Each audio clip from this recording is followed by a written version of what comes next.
real estate companies, these are the brands you will hear. You will not hear Footstool, you will not hear the other brands because we were not even in the market, as it were. But today, those brands are not in the market anymore. What happened? I've had the rare privilege, anytime you walk in a place that, anytime you experience a good thing or you experience a bad thing, it's a lesson, okay? So I know some organizations that were very big, doing very well, and today they are not in the market. And these were companies that had billions, I mean billions. They are not in the market. Why? It's simply because they place money above vision. So the primary message I want you guys to leave here with today, as we do other things, as we plan to invest, as we plan to go into business, as we plan to even partner with other persons, have it in mind that the vision you have about the business should be bigger than the money. Because eventually, if the vision is sustained, the money will come. The money is not the driving force. Impact in the industry is the driving force. So please, next slide.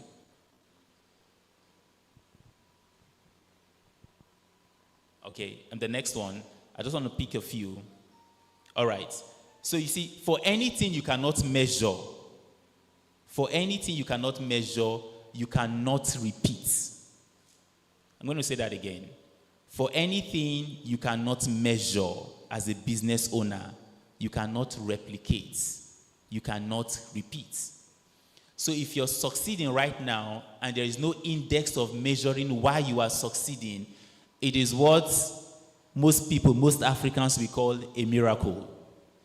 And miracle is not a structure. I don't care your belief, but miracle is not a structure. You cannot build your business around the boundaries of miracles because a miracle is an intervention, right? It's a divine intervention, and that will not happen every other day. So you need to ensure that whatever you are doing in your business is measurable, because when it's measurable, you can track it and you can replicate. And the ones not working, you can re-strategize. So I have on the slide few metrics or few indices that will help you check if your business has started the journey to excellence and integrity. One is what I call the trust metrics. And I'm going to explain how the trust metrics work. And and people will only do business with you when they know you, they trust you, and they like you, isn't it? When they know you, they trust you, and they like you. Now, trust is a major component that will keep the people coming back. Some people can do business with you because they know you from somewhere. But if your delivery is poor, it will not make them return. So you can fool one person once, but you don't have the capacity to fool one person several times. So these are the indices we are going to use. So I want you to put your business in the picture. Just imagine your business now. If you are able to implement these 4 indices of measuring your integrity scale or your excellence scale, trust me, your business will become a global brand. And this is where your journey of becoming a global brand begins. One is the trust metrics. How do you know if people trust you as a business owner? How do you know? Or maybe I'm going to ask even before I explain. I need somebody who will quickly share with me. How do you know that somebody trusts you? There was somebody who came here and introduced himself as the CEO of a cleaning agency. Is he still here? All right, sir. So how do you know? I can tell you that I trust your business, right? Now, how do you know that a customer trusts your business? Just tell me one.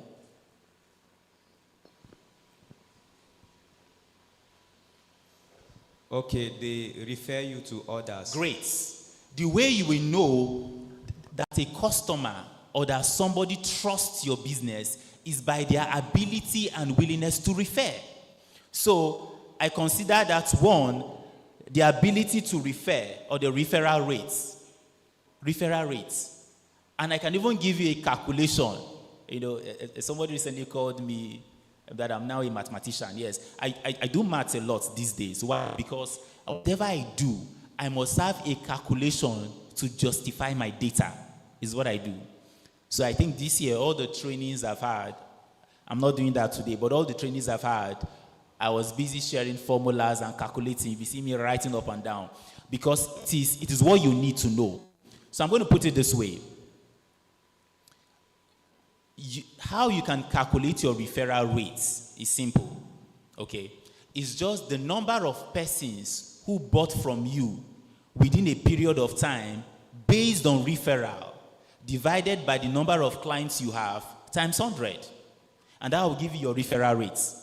So if your referral rate is high, it means that there is something good you're doing in your business. And if there's something good you're doing in your business, it means you're on the path of excellence and integrity. And my advice to you this morning is double down on it. Just continue what you're doing. Another way you can measure your trust metrics is your repeat purchase. The ability of existing customers to come back and buy again. And that is called the repeat purchase. You see, if in a year, I'm going to tell you something. There was a company I worked for. I want to be as vulnerable as I can be this morning. Okay, I want to be as vulnerable. I once worked for a company, and over a particular period of time, we noticed that we're having new customers only. We had, at a particular period, we had over 170 new customers within 4 months. You know, an average businessman will be excited, isn't it? And that you're having new customers. It's not what you prayed for, to have new customers, right? So when we did an audit of the business, we discovered that every day we're having new customers, but the old customers were not coming back to buy, and the old customers were not referring. And that for us was clear that there was something wrong with the business. So having new customers is not enough, because if you don't solve the problem you have, those new customers will meet those problems and not come back to buy again. So you must ensure as a business owner, you work on your trust metrics. Just gauge your trust metrics. It is what will tell you how well. In fact, I must say this right. I have quite a lot of things I've listed, but please, you must remember this slide. You must remember this page, because this is where your business would either rise or fall. Your ability to track, your ability to measure the key indices. So again, it's a very simple formula. How do you check your returning rates? It's simple. It's number of customers who returned to buy divided by the number of customers that has bought from you times 100. If at any point you want me to repeat these things I'm saying, I'll be happy to repeat. But again, I'm dwelling so much on the trust metrics because this is where the success of your business lies. So, as a business owner, it is not sufficient. Please do not misunderstand me, because I know that Africans, we are very religious people, right? Do not misunderstand me. But your business being a global brand, it is not sufficient to just pray. You must be able to track data. So as a business owner, if you're here right now and you have a book, and on that book you have only profit and loss, you have income, you have expenditure, I need you to add other columns. I need you to take note of certain data. How many customers are returning to buy? And the question is, why? If you're able to track this data, it will help you to identify the things you need to do differently and the things you need to improve on. All right? Okay.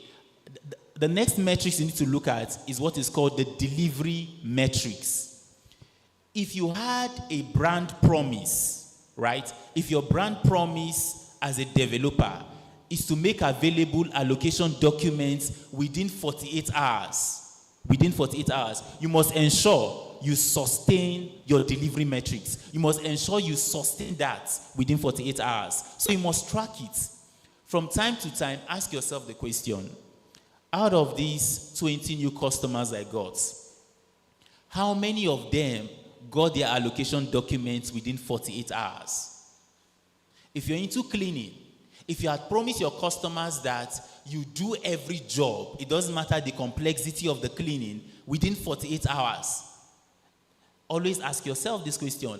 From these deals I have done this year, how many of these customers have I served within the ambit of my promises?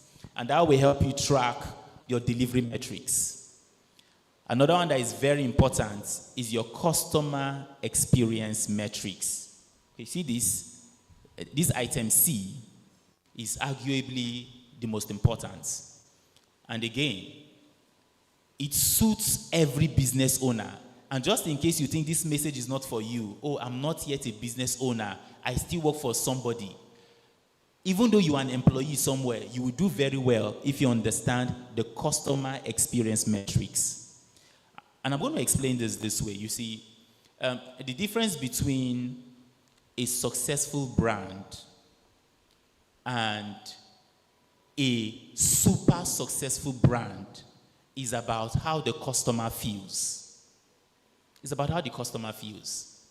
Some people would always say, ensure that your customers have a great experience, isn't it? Isn't it? They say, make sure your customers have a great experience. I tweaked it a little because I know that having a good experience is not enough. Yes, having a good experience is not enough. The most important thing is ensuring that your customers have a memorable experience. Because I can have a good experience here with Mr. Ortega.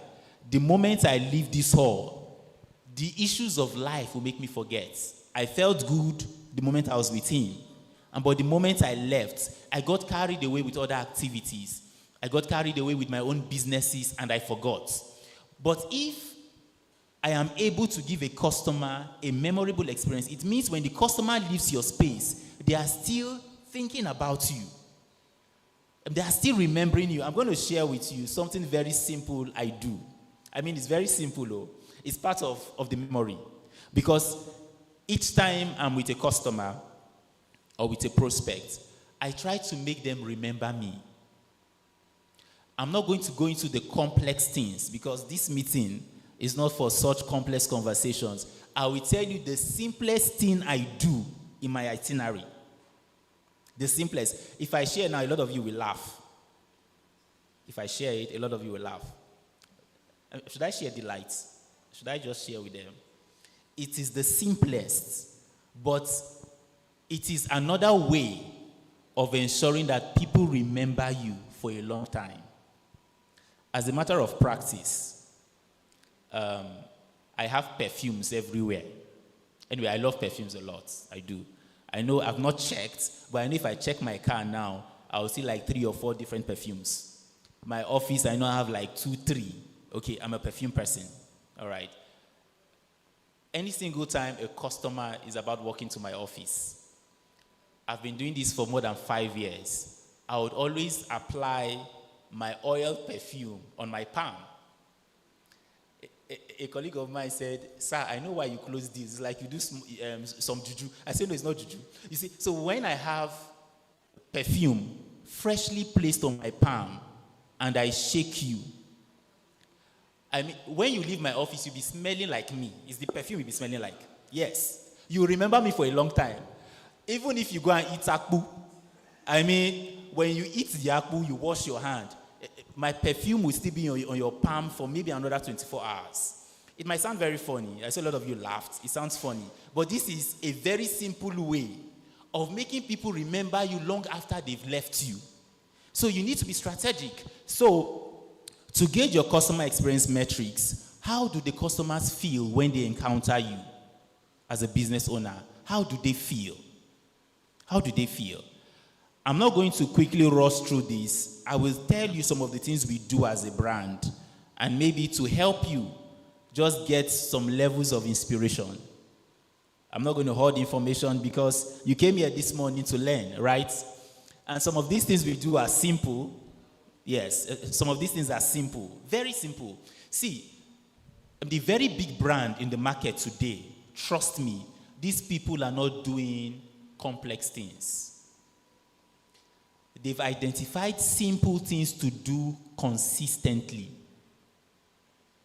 They've identified simple things they do consistently. And that's where the magic is. All right.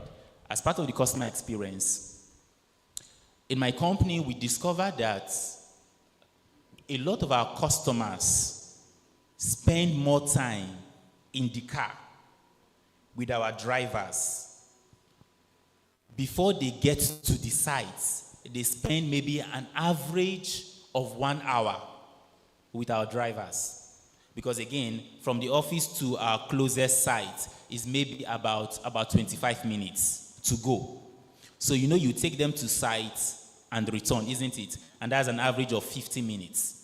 You see, and that is enough time for a customer to decide if they want to do business with you or not. So sometimes these customers may not even meet with me. It may be difficult to see me. So if I build the structure of the business around me, there are a lot of customers we are going to lose, right? So we said, at what point do our customers spend more time? So when we identified that they spend more time in the cars, we decided to do 3 simple things. If I tell you now, it will not blow your mind. But trust me, in your business, you may not be doing it consistently. You may have done it once. You may have done it twice, but I'm sure you're not doing it consistently. And the primary objective of this session this morning is to help you do it consistently. So we said, since they spend a lot of time in the car, you can come to our office, beautiful office space, smelling great. Of course, like I've said before, I love smelling great, right? So air fresheners everywhere. But some of these customers may not come into the office, right? But they spend time in the car. So we decided 3 things. 1, every car must have an air freshener. You see, it's very simple. Because the customer must feel comfortable. 2, this second is going to make you laugh, but I'll say it. We now decided that our drivers must smell alike. I'm not sure you got that. Yes. We decided that we are going to curate the smell of our drivers. So when you see driver A, and for any reason you hug him, and you are blindfolded, when you hug driver B, you would think it's the same person. So we don't want to risk them using their own perfume. Yes, they can use their own perfume at home. We now decided that we are going to buy 1 perfume that all the drivers will be using. I have my colleague here, she can confirm that. And you don't know the extent these little things are done. So you are sure that as you enter the vehicle, the ambience is very comfortable. And one final thing is you have a bottle of water in it. So these are the little things you do to drive customer experience. So how can you now measure the customer experience?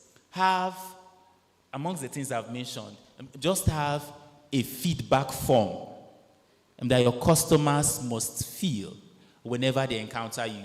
And that will help you know if you're doing something right, if it's consistent or not. I know there are a lot of other elements, but I'll leave that. And the final thing is your brand strength metrics. I must say that Mr. Ortega is doing well. I mean, he's a big brand guy. Please, a round of applause for him again. You see, it's my friend, I've known him for a long time too. Anybody who sees what is happening outside in the name of Ginormous will think that the company has been in business for a long time. Should I tell you something he's doing right? It's branding. Somebody called, sorry I did not bring her, a very big woman, FIRS, who is also my customer. She said she went for a meeting at Lagos. When she returned, that some people gave her my flyer at the airport. I know that when we sell our footstool projects, it is not our faces we put. It's prototypes, it's pictures we put. I now said, which one? I said, snap and send to me. She snapped and behold, is this program. Yes. Do you know how many people in Gwagwalada have called me? Sir, I saw your picture on a billboard. I was like, this guy is doing something right. It's part of branding. It is not a waste. In fact, as a company, we have what we call our branding budget. We have what we call our branding budget. How much we have decided to put so that people will perceive us the way we want them to perceive us. And that's very important. So, in order not to bore you so much, And these are the indices. I'm sorry, and there's supposed to be an M here, all right? Is measuring excellence and integrity. These are the key metrics. If you can measure these things adequately, it will help you achieve two things. One, you can grow your business. Two, you can predict the growth of your business. And in as much as I have other slides, I think I will stop here so that you guys can ask me questions. Of course, I don't know how the plan is. Are they going to ask me like now, or there's a different session for that? No. Now, okay. Now. All right. So I'm going to stop here. Of course, as for this, I have access to the slide, and guess what? It's for free. You don't have to pay a single thing, So you can ask questions now. Thank you. Please, a round of applause for the phenomenal engineer, Ifeanyi Mogiku. I told you that this man is loaded. Such an insightful session. So let's quickly just go into the questions. You want to ask questions? Just kindly raise your hands. Okay, we'll have one there. And let's just tap from his wealth of knowledge. So as they hand him the mic, so remember that our topic is excellence and integrity, the nitty-gritties, the little things you need to do to have your business. Good morning, top gear. All right, good morning, sir. My question goes directly to engineer, sir. Yes, sir. I know you before. I've met you. You're a wonderful person. You have? I'm sorry, I'm not seeing your face from here because of the lights. But it's good to know. Okay. I'm from Spotlight Group. Okay, Spotlight. Okay. Yes, you know Spotlight. I know Spotlight. Yeah. Okay. I've met you before in one of our training like that. Oh, okay. My question goes about the branding budget you talked about. I want to know, like, how much in figures do your company keep aside for branding every month?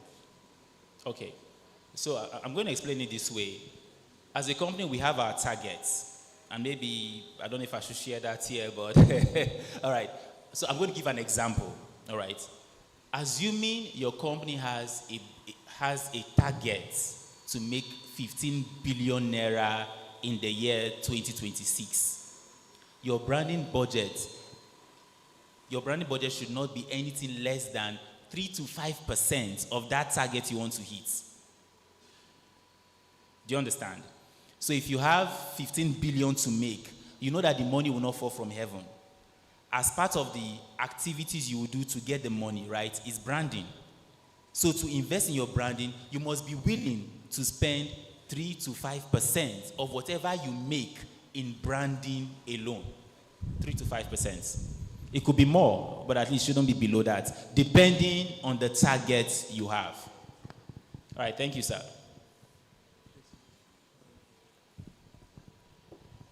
Oh, I just remembered. I was at Spotlight in December, right? Your training. Is it December? Okay, this year. Okay, January. Okay, yeah. Okay, good morning, sir. Good morning, sir. I am by name boy Demudiaiwa Dede for Charles, as I once stated. My question is, sir, you said excellence is not expensive. There was this lady I met one time. She's into kulikuli business. Okay. And she made this kulikuli. This kulikuli was tasting very, very nice. And at the end of the day, I went to buy the kulikuli from her, quite lesser than expected. And she used a black leather, like that normal Nigeria. I understand, yes. And normal black nylon. I didn't even care about what was inside the kulikuli at first. My own was that I was going to a place. Let me just measure the place. I was going to a place in Transcorp after that meeting with her. And I was thinking, I don't have a car. How will I be carrying this? How will I be carrying this black leather up and down? And I asked her, why did you serve me this kulikuli with this kind of leather? And she told me that, there was one time she used to do packaged leather and the rest for her business. But the economy of the country, it just poured spit on her. Let me just say it that way. And she stopped doing it. So I want you to explain to us, because I know you're an experienced man and a big person, how we can make excellence much more cheaper. Okay. Now I'm going to explain this. And thank you so much for the question. And I want to reiterate. I said excellence is not expensive. And that's a fact. But again, I said excellence may come at a cost. The reason why I said that is, even if you don't have the money to get that expensive white, okay, I don't know the real name, all those nylon they seal, you may not have the money to get that. The question you need to ask is, are there other things I can use to package this kulikuli that will not be expensive? The fact is, or the answer is yes.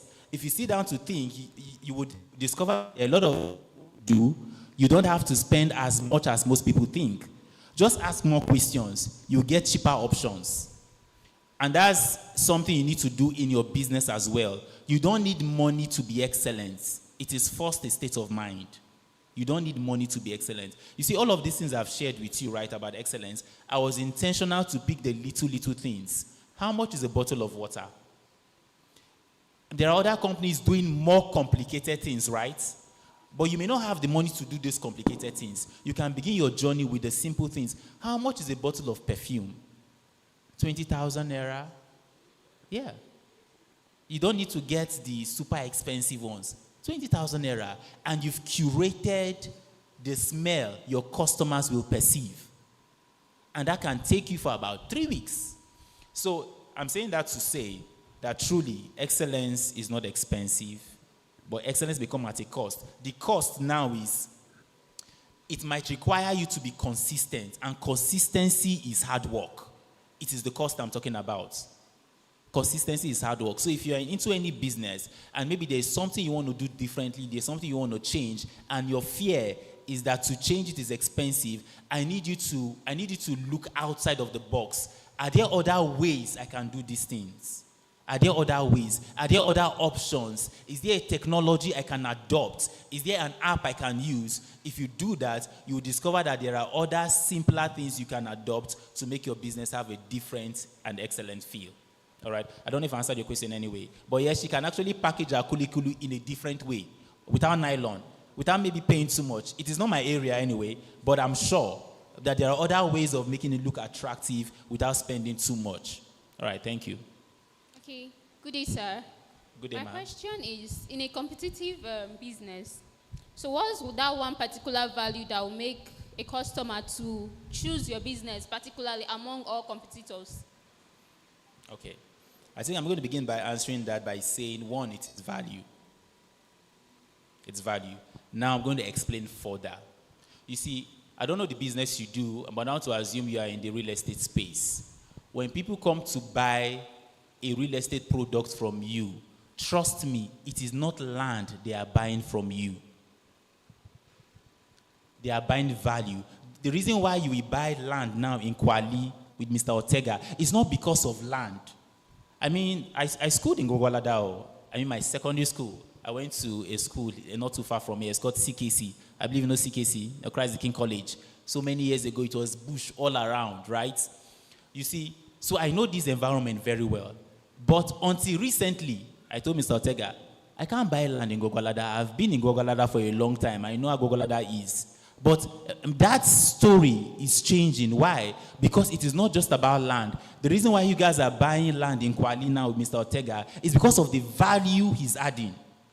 You can see that it is now a farm and golf resort. So you know that the moment you pay for a plot of land, it is not the land you're getting. There are values attached to it. So it goes beyond land. And that is what will make people do business with you and not with another. The question is now, what value are you adding? If you do the same thing the other people are doing, the question is, why buy from you? So you must be able to add something extra to what you're selling to make people see reasons why it is justified to do business with you. And so the question is this, right? Regardless of what you sell or the business you do, ask, what value can I add? I'm going to help someone this morning. There's something I call after-sales value. Most companies are not thinking about it because they think it's for a different kind of industry, and maybe those who sell cars. After-sales value. The moment your car breaks down within 1 or 2 years, you can come back for free maintenance. It's what most people think. But regardless of what you do here, even if you sell land, even if you're in real estate, you can have what is called the after-sales value. So it could be that for anybody who buys land from us, right, would train you for free in the business you do as a company. Please, how about that? We will train you for free. For example, Ortega is into real estate. You may be into cleaning. He does not have the expertise to do cleaning, but he's telling you that for anybody who buys land, right, we'll train the person to get exposed to new cleaning technologies. It's for him to get a facilitator or get an expert in the field. They will gather people like you and train you. That's after sale value. It does not have to be land. So what you need to do here as a business owner, you begin to think, what after sales value will I add? Can I add to my business to make my business distinct? You can imagine you do a training like that to help their businesses. It will do two things for them. One, it will help them improve in their businesses, make more money, come back and buy from you. Two, it is part of the memorable experience. They will never forget you. They will never forget you. All right. I hope I've answered your question, ma'am. All right. Thank you. Are we done? All right, sir. All right, okay. sir. Thank you very much for this training. My name is Tosin, and I've been in the real estate for close to 3 years now. And one thing that I've seen that is affecting sales in the real estate company is just this subject you spoke about today, integrity. And many companies are in this industry. You as a company, you tell us that you have integrity, you meet a prospect on the field, and the person is telling you, due to bad experience he has had with other real estate companies, he's not ready to do business with you. And if you have been on the field, you will have encountered this several times.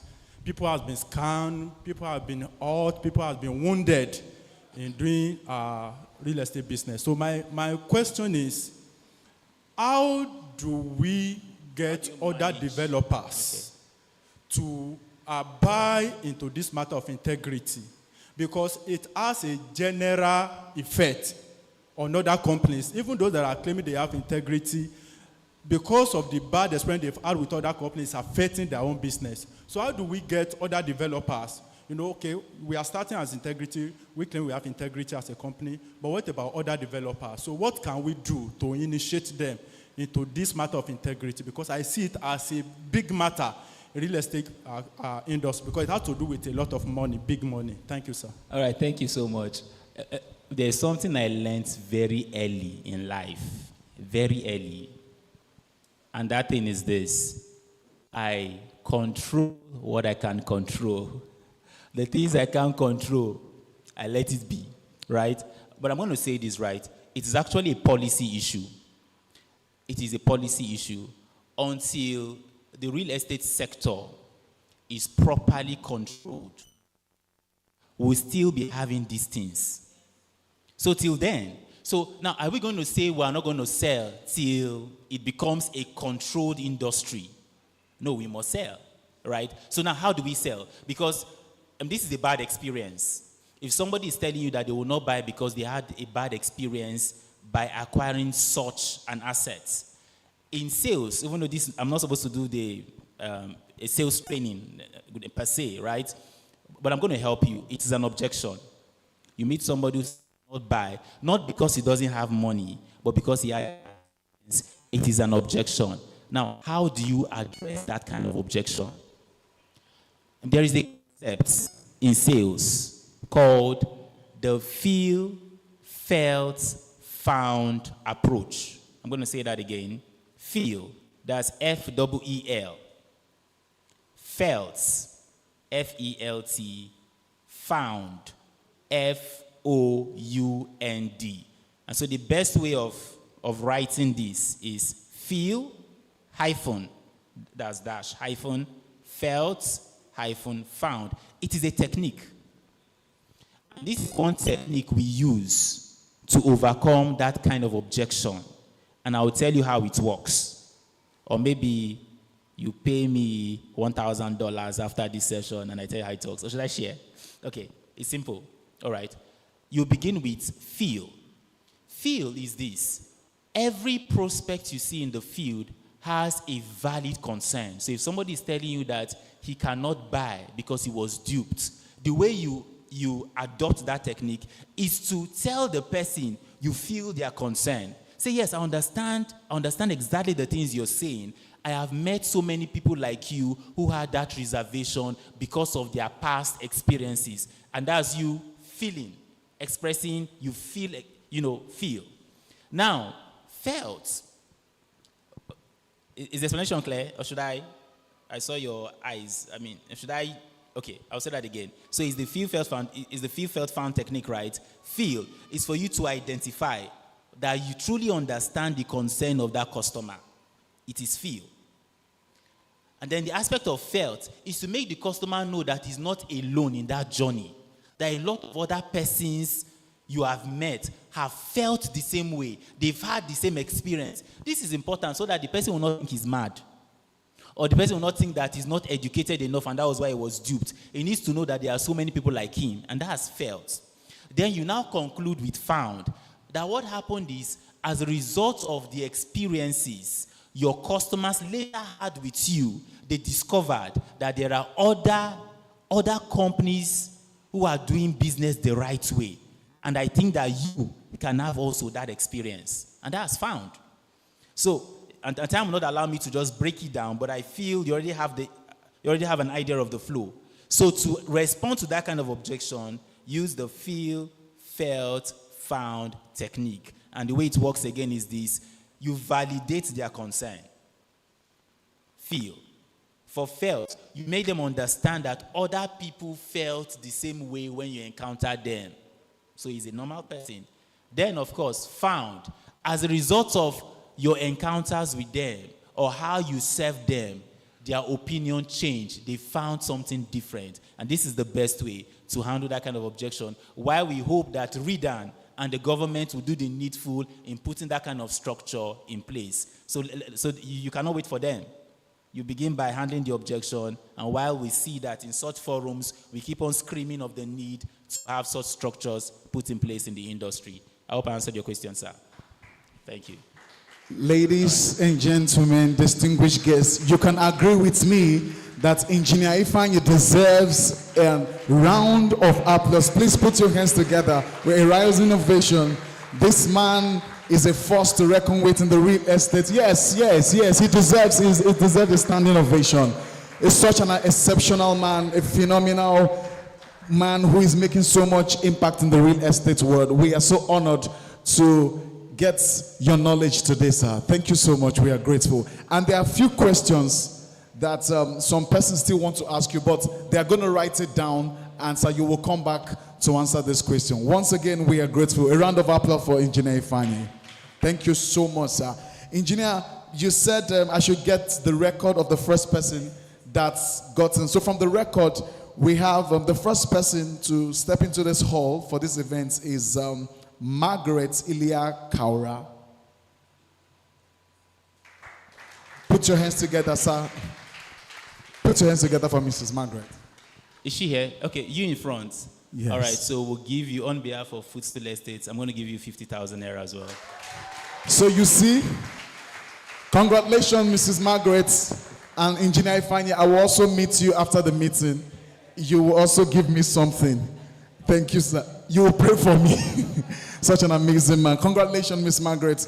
You are amazing. Thank you for coming early. So while Engineer Ifeanyi was speaking, let's quickly recognize some great distinguished guests walked in. The SSA to the Chairman, National Hajj Commission, Alhaji Abubakar Evutud, ably represented by Dr. Hamza Umar. A round of applause. Thank you so much, sir, for coming. We sincerely appreciate you. We also have the presence of Mr. Abdullahi Abdurrahman Shiga. Am I correct?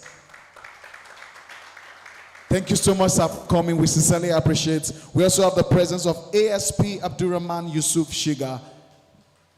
Thank you so much, sir. We are grateful. Thank you for honoring our invitation.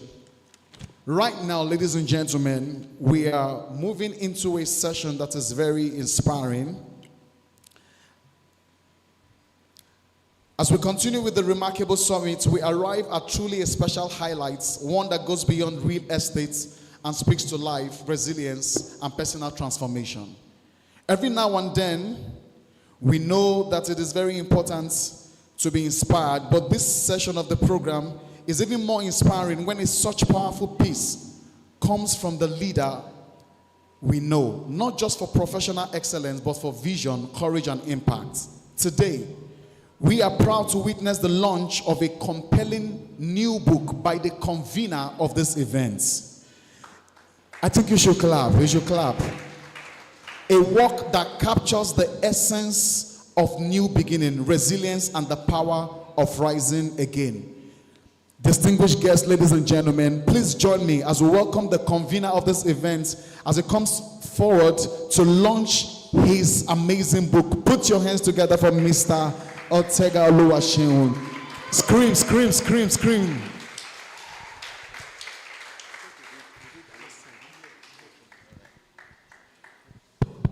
Good morning, everybody, once again. I hope we're having a great time. Yeah, I hope we're having a great time. Amazing. Okay, so there is a story behind the book, which I shared a little at the other session. It was last year. My wife remembers the date. I can't actually still remember the date, but I know it's January, I think 24. I think 24th of January, right? Yeah. So I still work with footstool. By the way, this is my Oga at the top, engineer fine. Let's give engineer fine a round of applause. Yeah. So I still work with if you're having an event and your boss comes, it says a lot. Do you understand what I'm trying to say? Yeah. Having your boss around, okay? All right. So I had some things to do after work, so I left late. After work, I went to a company I also help consult with their ads and all of that. So I spent a little time there. So leaving was actually very late. And then I was no mobile yet, okay? So I entered this one chance, the one chance. How many of you know what I'm talking about? If you're in Abuja, you don't know what I'm talking about, oh, I'm happy for you. All right, so it was a very devastating experience. Then my wife was pregnant. I already dropped my resignation. So I literally lost everything I had. But at that before I succumbed to their needs and all of that, I actually struggled. Imagine a man, you just had some savings, your wife is pregnant, you already dropped your resignation. Not that there was a lot of money stacked up and all. And you fell victim of this. So initially, because of all of this, I dragged with them, all right? But when I was stabbed, I saw blood gushing out of my hands. So the reality of the fact that this thing is real, so relax. So I actually relaxed.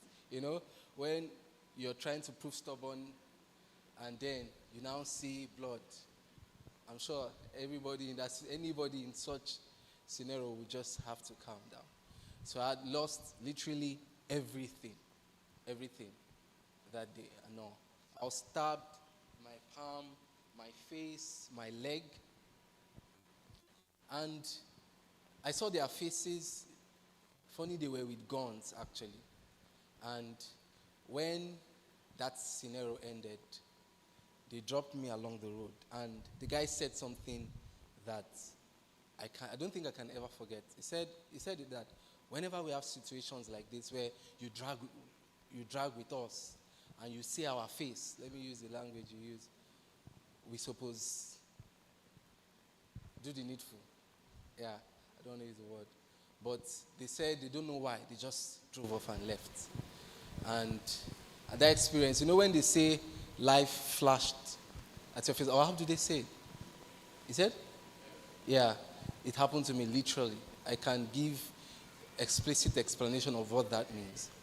And it taught me a very, very vital lesson, which I shared in this book. And I'm just going to say one. It made me understand that you can plan for tomorrow, but that tomorrow might not come. Yeah. You might plan that next year I'm going to start living my best life.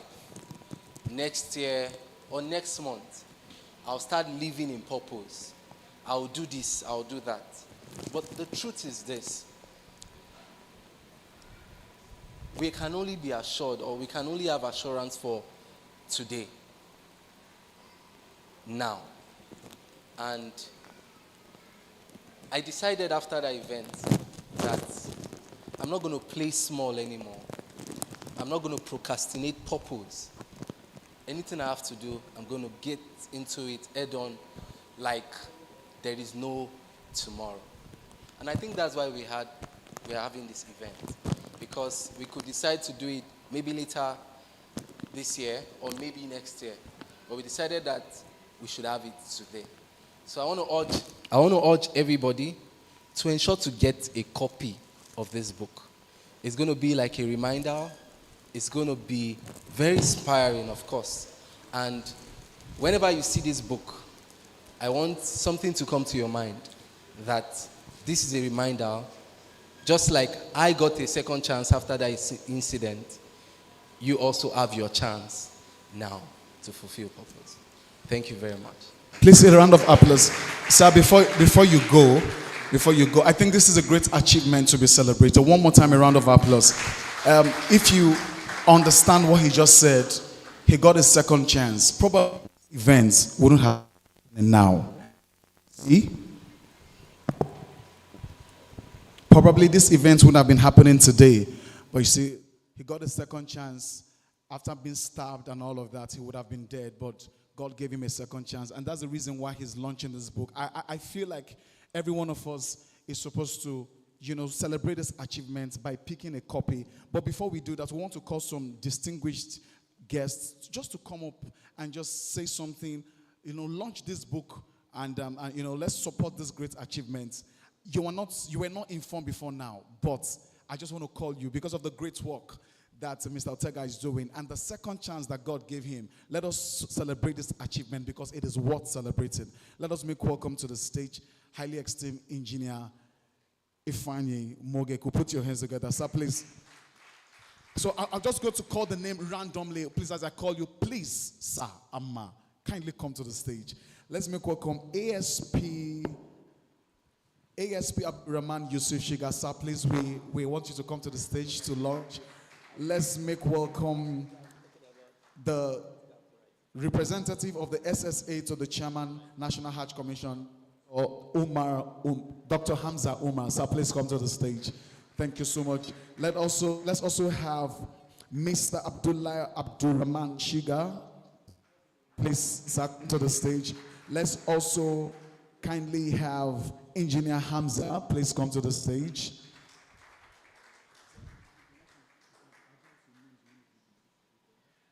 Oh, this woman is a force, a billionaire. How come I did not see this name? Let's make welcome the highly esteemed, distinguished Mrs. Abraham. Ma, please come to the stage.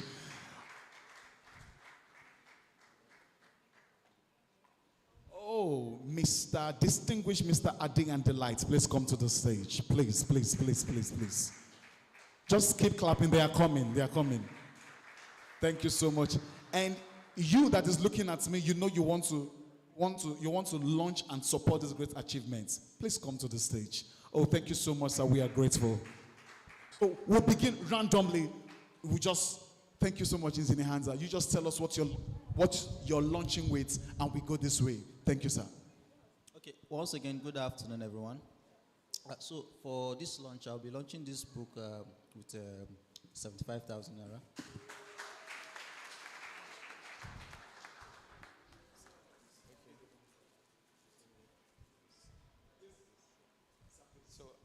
I'll be launching 3 copies with 50,000 naira.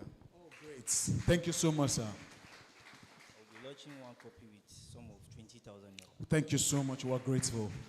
2 copies for 30,000. Thank you so much, and we're grateful. Should we disclose the amount? Is it necessary? Okay, I'll be launching this book with an undisclosed amount. Thank you so Oh, much. an undisclosed amount. You know what that means. Please put your hands together for Mrs. Abraham. Thank you. So I'm going to launch just one copy of the book with 50,000 naira. Thank you so much, engineer. We are grateful. Okay, good evening, everybody. Afternoon, rather. So I will launch the book buying for my staffs, right? I think I have 10 staffs, so I'm just buying for 10 staffs. Oh, thank you so much, sir. We're grateful.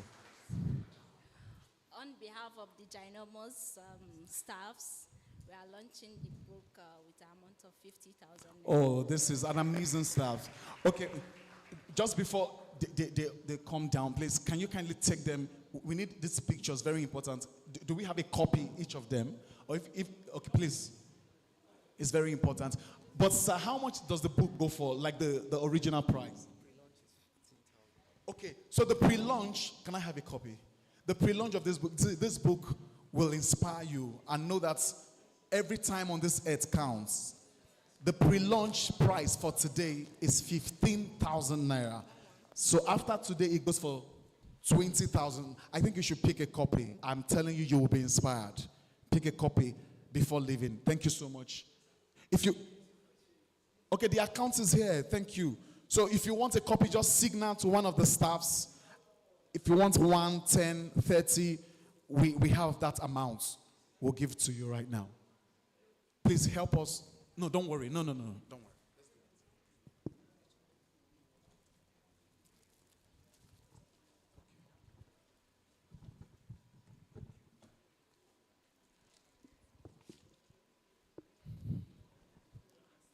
Are we good?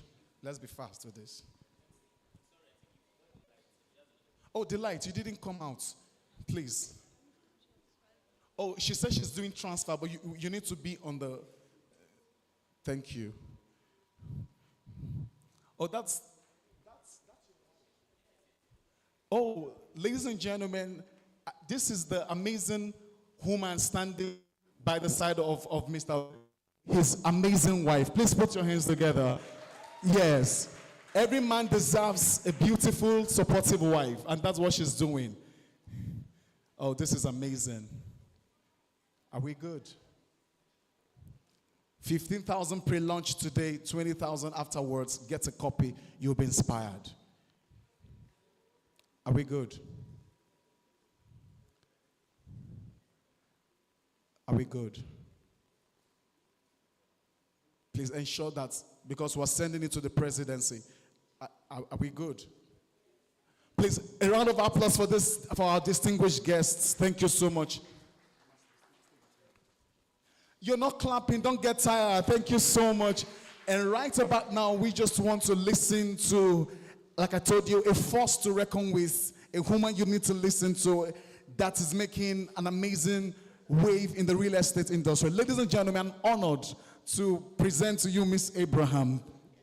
Thank you so much. Good afternoon, everybody. My name is Oluwatomisin Abraham.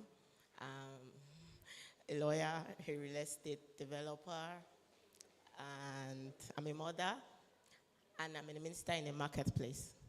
So I'm a Christian. I'm a child of God. That is I need to lay emphasis on that. So it's a delight to be here today. I want to give all glory to God for the life of Mr. Oluwaseun Ogenetega. Like, it looks so real. Like, I can remember the first day I met him. And how many years? 2. And a lot God can compress 10 years in 1 year for you, is what I can say. And there is more coming. It's all I have to tell you. There is more coming. This is just a scratch compared to what God is going to use your life to depict. So it's an honor to be here today. Thank you so much for honoring me and inviting me for this beautiful event. Okay, I'm not going to take much of your time because I was just informed just now that I will have a few things to say. Real estate is a business for, will I say for everyone? Everybody on this earth is surviving through one aspect of real estate or the other. Will you agree with me? Please, I would like us to be more interactive. We believe that we are on the face of the earth. We are walking on this ground. And this is a part of real estate. So for most of us here that are newbies and who are trying to get into the real estate sector to get dominance, coming through Mr. Ortega, you've really hit a jackpot. That's what I'm going to first of all tell you. If you know you want to learn and you were able to locate this man, this is a house you can learn from, I can assure you. So talking about diligence, talking about integrity, and Mr. Mojeku was saying the brand, it's captivating. Like, if you're from outside Ginormous Investment and you don't know anything about them, like he said, you think they've been in existence for over 10 years. And that just points to the fact that whoever is leading that fort knows what he is doing. So real estate is a business that helps, or will I say cater for both the person that is selling it and the person that is being sold to. I hope it's not about you just selling to someone. I want you to understand that it caters for both the person selling it. So it's a legacy business. It's a legacy sector. When you wake up, when you are born, the fact that you can step your feet on the ground shows the fact that real estate is cooperating with you, because the land you put your feet on is a piece of the earth. And that's what real estate, first of all, is about. So most of us, I just want to speak to a few people that have been discouraged, because Mr. Ortega was saying when he first came into real estate sector, it took him 2 years to make his sale. And I know a lot of people could relate to that. And I'm here to just encourage people who are still in that kind of, who are still in that kind of waiting room, let me call it so to say, that it doesn't matter how long it takes. As long as you are in a house like this that teaches you the nitty-gritties, that teaches you, because one of the things that people don't understand is beyond making money, you need to know your owners. And if you don't relegate yourself down, if you're not calm enough to learn, you actually not make money. Some people just want to make a commission of 100K because they sold 1 million. And some people are being made to wait for like maybe 3 years. And you will be shocked because they've taken so much training in, to the extent that the moment they land their first commission, it can be in billions. It can be in millions. So you are in a great house, first of all. I will implore most of us that are looking out to Ginormous Investments, that want to learn, to actually put yourself down and also be used. People will be like, why will I be used? It's only when you are being useful that you can be used, and make the footmark of your values be known in that company that you are learning from. One of the ways you can grow in real estate is to learn from a reputable company. And since you have Ginormous Real Estate here, and you have a leader that is paying, he pays attention to what he's doing, then I will implore you to learn. It doesn't matter if you don't make your first sale in the first year. It doesn't matter if you don't make your the most important thing in real estate is to know what you are doing. And even if you don't make sale immediately, it's going to delay gratification for you. So please take your time, learn, and be useful. Like I said, be used. Meaning that you should use your expertise in the company that you're serving in. If you have not yet attached to Ginormous, you really need to come and start, what they call it? What was that word we call it? Please.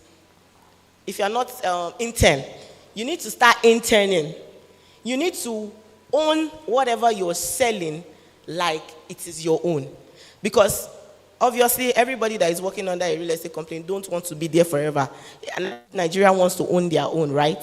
Yes. But the moment you don't who you are learning from, and you are not selling like your own, there's no how somebody else in future you'll be able to employ them and they will sell like your own. So wherever you are put to learn, calm down. Because some people, once you make your first sale, you just see you are overboard, you think you have arrived. Please, there is more to real estate than just buying and selling. It helps you who is selling, and it helps the person who is being sold to. So that's just the little I just want to give out away. Thank you so much for this beautiful event. And I hope that you will gain more as time goes on. I think when it's time for my panel session, I'll be able to express myself. Thank you so much. A round of applause for Miss Abraham. Please, a round of applause for her. We are gradually moving and we're almost there. Thank you so much for staying. I'm telling you, this is what people pay millions and thousands for. Quickly, we are honored to have the presence of Professor Safia Eliasu Mohammed, a retired permanent secretary, speak to us for just a few minutes. Ladies and gentlemen, please, a round of applause for Professor Safia Eliasu as he comes. Put your hands together for him. Thank you so much, sir. It's an honor to have you. Thank you, sir. Thank you very much. Of course, I'm not Professor Safia. The last time I checked, I'm a male. Hello. Now, I'm here to represent Professor Safia Eliasu Mohammed. She would have wished to be here, but she had to, for reasons beyond her control, she cannot be here. She's not here now. She has asked me to represent her. Professor Safia Eliasu Mohammed had paid her dues as far as development is concerned in Nigeria. After a long stint in ABUJA Balewa University in Bauchi and a long stay in the academia at Ahmadu Bello University Zaria, she has served, of course, at the top echelon of government in Bauchi State. She was a former Federal Permanent Secretary, Ecological Fund Office, Permanent Secretary, Special Duties, Permanent Secretary, Women Affairs, Permanent Secretary, Ministry of Environment. After all this tour of service in the civil service, she had to work with the United Nations, UNESCO country office. She's not tired yet, as it were. So even when she had asked me to extend her gratitude for this invitation, and I don't want to miss her message, so I had put down what she has asked me to tell you. But let me acknowledge what I just heard Mrs. Oluwatosin Abraham said. I'm happy she stressed on the issue of capacity, because whatever you do, first and foremost, you cannot give what you don't have. So the issue of capacity is germane. Although Professor Safia Mohammed is not talking on capacity, because there are many areas of, many aspects of stakeholders when it comes to real estate development. So with your kind permission, I'll go ahead and read her message. My own name is Engineer David Abu Zigi, retired permanent secretary, I'm not yet a permanent secretary, a retired director of SMIDAN, Federal Ministry of Industry, Trade and Investment, and immediate past national chairman, Nigerian Society of Engineers, Industrial Division. She has asked me to express her appreciation, which I have done. I'm reading her speech, and it's a short one. The need to unlock the opportunities within the Nigerian real estate industry cannot be overemphasized. Various stakeholders have a role to play in achieving this task. For the purpose of my brief remarks, that's the remark of Professor Eliasu Mohammed, I wish to draw attention to the unique role of policymakers. She has chosen to focus on the role of policymakers because she herself has been a policymaker for decades. Policymakers dictate how land is used, how capital flows, and how investments are protected, thus directly affecting affordability and developmental trends. It is therefore important to pay adequate attention to the design, implementation, and enforcement of strategic policies. Roles of policymakers in this regard include, but not limited to, the issue of regulatory framework and land administration, the issue of fiscal incentives and taxation, the issue of infrastructural development and urban planning, and of course, promoting sustainability. Because whatever we do in this sector, the ultimate goal should be affordability and sustainability. It's one thing to do, to embark on a policy drive, but is that going to be sustainable? So the ultimate objective of unlocking the opportunities within the real estate industry should be affordability and sustainability, while imploring all stakeholders to play their essential role of promoting the affordability and sustainability of real estate. I wish to thank you all for your attention as we look forward to innovative approach to real estate development in Nigeria. Professor Sefi Aliasu Muhammad, retired permanent Prime Minister Secretary, 11th April 2026. I've listened to the book launch, which has just been undertaken. Before now, apparently she didn't have this information, but when I get back, I will deliver your message to her. Thank you for the opportunity.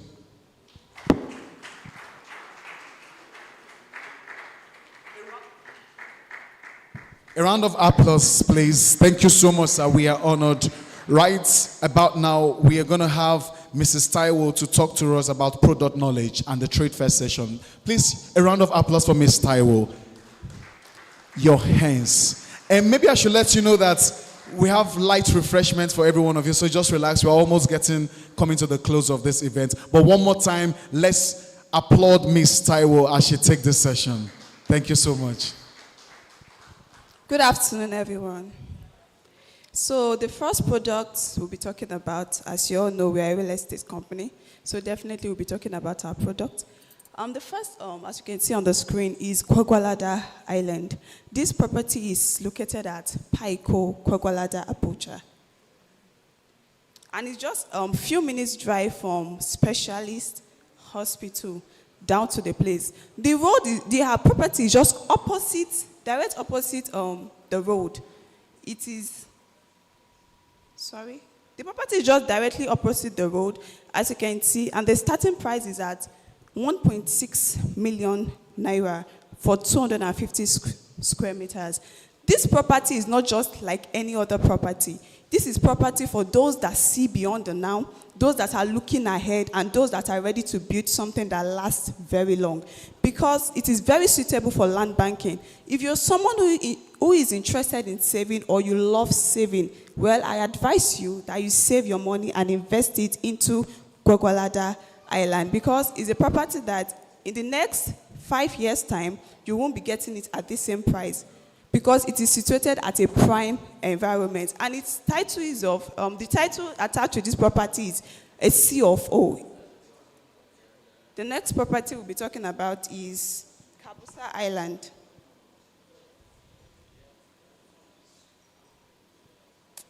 Kabusa Island. This property is located at Kabusa Sherati, ABUJA. Something amazing about this property is that at pre-sale offer about a month ago, we started selling at 4 million naira. And as you can see, starting price is now at 6 million naira. Imagine locking in at a month ago. Now you've gotten about 50% return on investment on your property already. Now imagine by the end of the year, the price on this property. Now this property is FCDA approved, also has a C of O. It's located at Kabusa Sherati, and infrastructures are going to be coming in. And this property, I wish we have a video to see, but maybe after my speech, we can show you how this property really looks like. It's just directly opposite the road. Like, this property is not something you are waiting on. It's something that development has already come in. The place is already developed. It's not a property you buy and wait. It's a property that you're already buying and you're already making your money back. Now let's talk about the Ortega Oluwaseun Farm City Estate. Not just any property. This is not just like every other property. This is a property that you buy and you start earning immediately. In fact, this is one of my favorites amongst all of our property. And the starting price for this property is just 800,000 naira. And funny thing is that we've started the farming processes already. It is a farm city estate, like I said earlier. And for this property, it is allocated for farming purposes only. It is allocated for farming purposes. And you can decide to farm for yourself, or our company can decide to farm for you. And if we farm for you, we'll be getting a 50% return of every harvest season. Like I said, farming has already commenced. We already start processes. And imagine getting a property for as low as 800,000, and maybe in 3 months' time, you're already getting money back. Not that you're selling the property, but you're already getting money on that property. I believe this is awesome. Have you ever heard of something like this? You buy a property and the land is paying you without selling that property. That is what Ortega Oluwaseun Farm City is all about. And it is located at Kwali, just after Alone with God camp, behind Yahaya Bello farm. Like I said, the starting price is at 800,000. We also have an hectare for this property. You can decide to purchase an hectare. Imagine getting an hectare, and I just imagine the return on investment every 3 to 6 months when you get an hectare for this property. And we have like 3 cycles of farming. That means in every 3 to 4 months, you'll be earning back for the property on a land that you purchase without selling, still having 100% ownership on that property. If you need more details on all of our properties, someone is outside at the stand, so we won't waste much time. Now with all being said, let's go quickly to the trade fair. With the little that I've said about our properties, I believe some of us, if not all of us, will really be motivated, or will really want to lock into this property. Now, a quick question. How many of us has actually seen a property? We've liked this property, we thought about it, but when we came back, we decided to buy. We found out that this price of the property already doubled, just the way I stated for Kabusa Island. Oh, you saw it at pre-sale offer. You said, okay, let me just hold on, maybe in a month. Let me wait for month ending. And when you came back, you saw that, oh, Kabusa Island is no longer 4 million naira. It is now 6 million naira. I believe some of us has experienced something like that. Exactly. And that moment right there, that is what we're going to be stopping today. Because in real estate, you don't just win by waiting, but you win by moving before every other person fully understand what is happening. And that move is something that we want you to take place today. You want you to lock in today. Now, what we sell here, we don't just sell land. We don't just sell properties. But what we do is that what we offer is strategic position property designed for one thing, which is growth, location that expands, value that appreciates, opportunity that just sit around waiting for permission. So whether you're building your portfolio or you're an investor, you're stepping into something that was already set up to work in your favor. Like earlier, the pastor said, real estate is one of the maybe only business that you can never run at loss because it does not depreciate. It always appreciates. Now let's talk about what makes today different, because this is where the real player moves. For the first 5 people in this event today that will be keying in any of our properties, you'll be getting a whooping 20% discount on all of our properties. I believe it's something that we should be excited about. 20% discount is not something that comes. In fact, I don't think it's coming again. Just for the purpose of this event, to appreciate your presence, you'll be getting 20, just for 5 people, first 5 people, 20%, and that is not a small discount, and it is not average. So, it's not you negotiating, it's you entering into instant profit. Imagine getting the property that is supposed to be, let's assume it's supposed to be 800,000, and you are slashing it. That would be about 600,000 or 6 something. Now imagine you're already keying into what the opportunity many people didn't get, you're already getting it. So I don't know, the first 5 people, we have property as low as 600,000 naira, the Harveston City. We'll be talking about that much later. So if you're interested in keying into this offer, which I don't think anyone should miss, a 20% discount, then you can just raise up your hands. Our stand is outside. You can just walk out there. We'll show you the property, the videos, give you a detailed explanation. Then your papers will be given to you here, your documents and everything will be given to you here. You're not going and coming. In less than 2 hours, everything will be ready. So if you're interested, which many of us should be, please just signify for only 5 people. Only 5 people. And after this window closes, well, don't be discouraged. We will also be having 10% discount to the rest of this event, to the end of the event. So if you're not able to key into that first 5 people, then be rest assured you're not missing out completely. You'll also be getting 10% even for the course of this event. Thank you very much. We'll also be calling on realtors. For realtors, if you're here, you've heard everything that has been said from the first and the second speaker. Also, the pastors talked about that real estate is, I think he said, there's no limit to what you can earn in real estate. So if you're interested in being a realtor, or you're a realtor, you're interested in partnering with Dynamos Investment, you can just signify. Someone will walk up to you, will get your details. You want to be our sales partner, you're not just being sales partner. There's so many benefits coming with being sales partner because we hold monthly training, we have commissions, and many other incentives for being a sales partner. So if you're interested in being realtors, just signify by raising up your hand. Someone will walk up to you, get your details. Thank you very much. A round of applause for this beautiful presentation. A round of applause. So I'm seeing some people raising up their hands. Please take advantage of this if you're a realtor. And don't wait. 20% is beautiful. I'm telling you, that kind of opportunity doesn't come all the time. Right about now, we are moving forward to the panel session. And we're going to be inviting the convener of this event,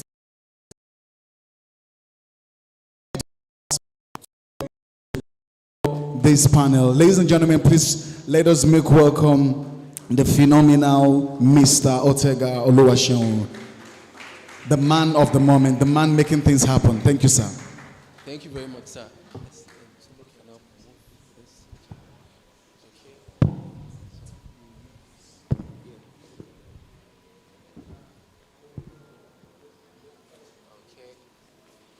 Okay, so this session is going to be interesting.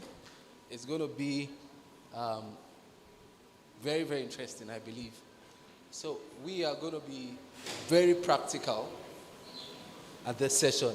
So, but before we go ahead, I'm going to be calling them one after the other, amazing panelists. If you have people outside, you can encourage them to come in because they've been in the game for years, and they're going to be sharing challenges, how they scale through, and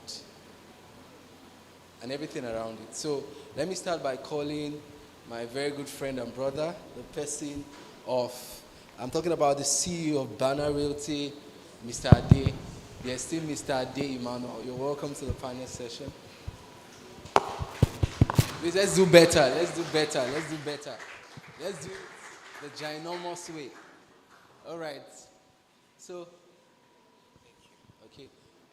The next person I'm going to be calling is, she's the first set of person, I think, if not the very first person, that I got to know coming down to ABUJA. I'm talking about no other person than the billionaire herself, the billionaire Jesus woman, Mrs. Abraham. Remember, this session is going to be very practical. Okay, yes, sure. All right, so we're supposed to have fun. It's okay. So next we'll be having, if I'm correct, the youngest person in the panel session. You know, we want to ensure that we go all around. Both the millennial, the Gen Z. I don't know if she's a Gen Z. Are you a Gen Z? Oh, she's a Gen Z. She's repping the Gen Z. So if you're a Gen Z in the house, be rest assured that we'll be speaking your language as well. So let's welcome Delight Oleche, popularly known as the real estate girl. If you hear the word the real estate girl, just know we're talking about no other person than Delight Oleche. Thank you very much. Okay, so I feel so rich because I'm sitting around very rich people. I don't know, I just feel so rich. I feel so... Please, people should put their account details in case they feel the urge to drop something. We wouldn't mind. All right. Okay, so it's also going to be fun, I hope so. So I'll be starting with Mr. Ade. So the question I have here states, based on your experience in the market, Gwagwalada and environ, what is your projection for real estate investments in satellite towns like Gwagwalada over the next decade? Good afternoon, everybody. Thank you so much, Ortega. Thank you so much. I'm super privileged to be here. Thank you so much. And to everyone who has made it down here, thank you for coming. So based on my experience in the market, my projection for real estate investment in the Gwagwalada, satellite towns like Gwagwalada and over the next 10 years, a decade, right? Okay, first, let me let me start this way. There are major factors that influences real estate. One of those factors is infrastructural development. Another of those factors, it's very important that you pay attentive to what I'm saying. It's just going to not just inform you, it's going to give you an edge out there. The first factor is infrastructural development. The second factor is economical traction. And the third factor is the security in the environment, right? These are major driving forces that instigate development in a region, right? Looking at satellite cities like Gwagwalada, one of the things you need to understand about Gwagwalada is that Gwagwalada is a city out of a city. It's an island. It's so because of the way ABUJA is constructed. So Gwagwalada on its own has her own infrastructures. She has her own government parastatals. You can see the custom office, you can see the immigration, you can see our own teaching hospital. People literally come from town to the teaching hospital here to get treatment. So the teaching hospital is one of those attractions that brings people to Gwagwalada. Gwagwalada has our own roads, has our own traffic system and the likes. Infrastructures are building up in Gwagwalada. That tells you something. This place is where real estate is going to boom. Now, the second scenario to use to answer this question is this. Imagine an investment in a 50-year-old person and an investment in a 5-year-old person. If I'm to invest $1,000 in a 5-year-old child and give that child, when you're 20 years old, you could go and withdraw that investment. What do you think that investment is going to be? Now, investing that same $1,000 in a person who is already 50 years of age and max 30, 40 years, the person is still alive, right? What is the potential of growth between those two individuals? The younger child has more potential of growth, right? So when it comes to real estate, you need to look at growth factor. What are the possible projections in this region that you're investing in? There are certain places in ABUJA that if you invest your money in, you are investing in a region that is already 50 years old, 60 years old. They are matured, right? Gwagwalada is a growing community. It's growing so fast that it's one of the fastest satellite cities in ABUJA, yeah, and in Nigeria, in fact, and in Africa. So if you are investing in Gwagwalada, you are investing in a teenager who is maturing, has more potential for growth, for advancement, for attaining great potentials, especially if you're looking for return on investment. A typical story, sorry, Ortega, a typical story, yesterday I was at one of our sites in Kuje, and I was just having a conversation with this guy I was with in the car. And then he was telling me how his family bought a land in Kuje for 4.5 million, 1,200 square meters. Imagine, that's a good reaction. Wow. They bought that land about 6-7 years ago, before Kuje. Now we can see the development coming to Kuje. And then now the land is valued for 30 million naira. Wow, amazing. It's valued for 30 million naira. As of today, it's valued for 30 million naira. So you can see the gap. I have my own personal testimonies. If I'm to shock some of you here, from what I've said so far, I'm sure you get the gist. The infrastructure, the economic traction, the security in the environment, those are things that gives people confidence and makes an environment grow. If there is war, there is no growth. Do you understand? If there are no infrastructures that allow economic activities to thrive in a location, it doesn't grow, right? Because what makes real estate grow is demand, people.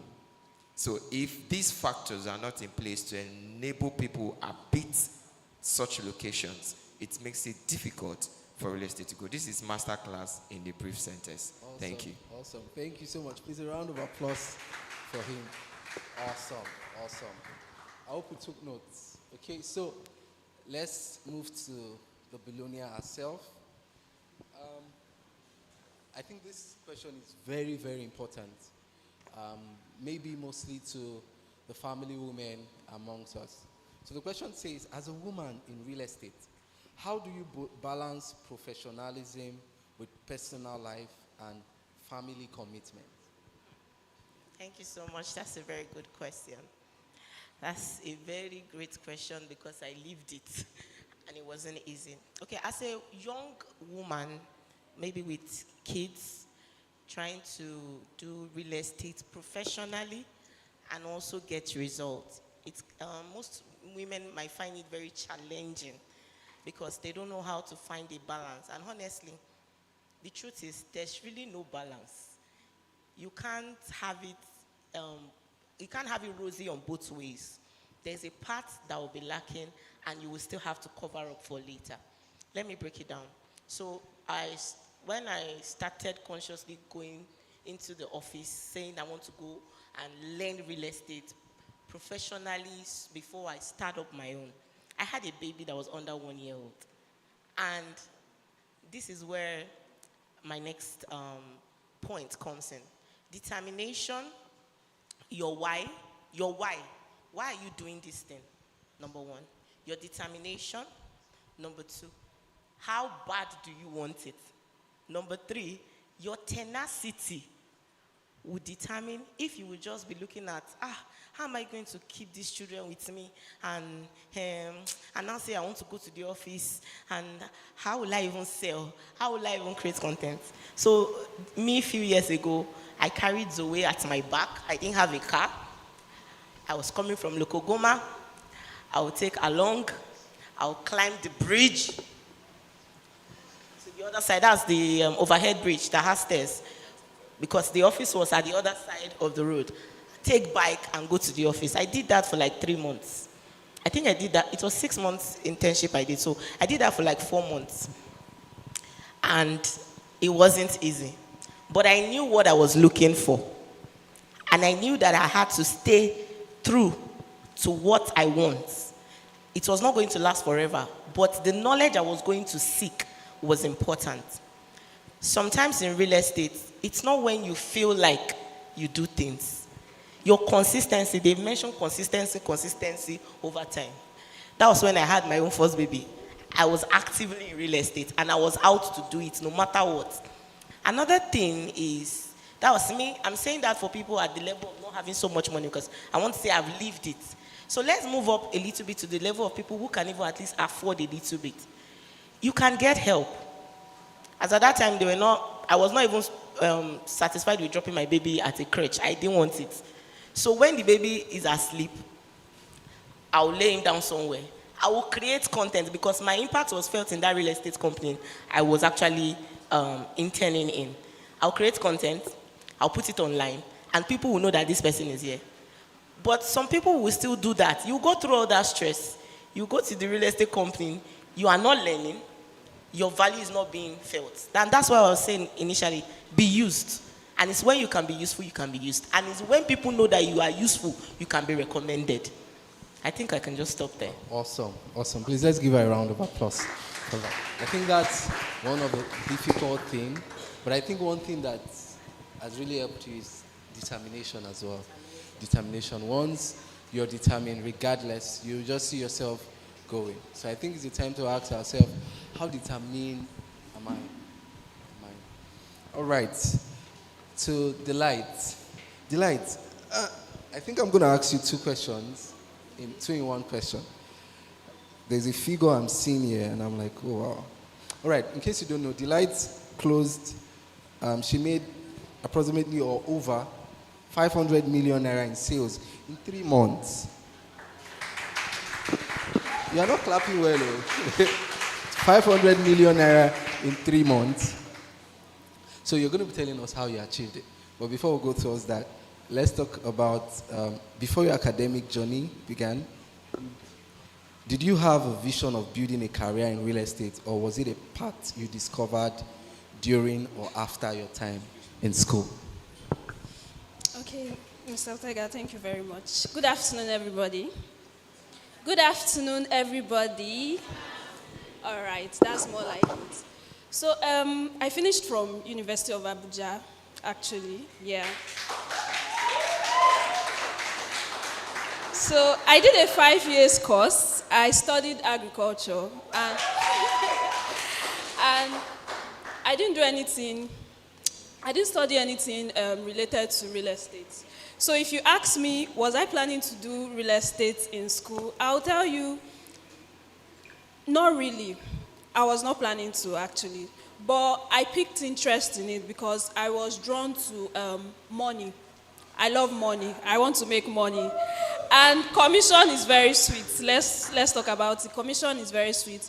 And transitioning into a realtor after school was actually not easy because I started real estate in my 400 level. I was doing IT then. We're doing SciWest. Yeah, so I started freelancing. I started from rent house, by the way, yeah. It was not paying off as then, but I was determined because I had mentors. I had people I was looking up to. So I had it in mind that this is something I want to do then. Because I saw that people are actually making money from real estate. People are actually giving people value. You can actually sell one land and boom, you're already a millionaire. Do you get? So there's money in this thing. So I put my mind to it. I said that this is something I want to do. This is something I want to succeed in. So I started real estate in my 400 level, and gradually I learned. I did an internship. I learned on the job. And when I was learning from people. I was building relationship because as a realtor, you have to build relationship. It's very, very important. Before the money come, relationship has to come. That network has to come for you to succeed. And before the money come also, you have to create value. You have to give that value out to people. So it's not all about the money. It's all about learning. It's all about what you want to deliver to people.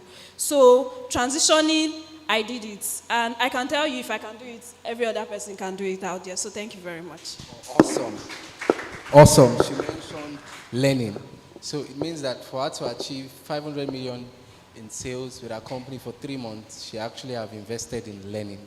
Am I correct? Yeah. So while we're having the session, somebody walked in. Please, let's give a round of applause for Barrister Raymond. It's awesome to have you here, sir. Awesome to have you here, sir. Okay, all right. So the next question going to Mr. Ade. All right. So if you have advice or recommend locations in Gwagwalada that are coming up, what areas will you recommend? Reasons? Why?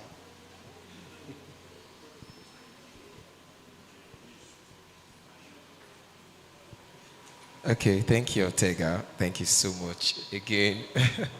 I think my speaking now is going to be a bit shaky because my boss is in the house, Barrister Raymond. I'm super excited to have you around, sir. It's such an honor. Thank you.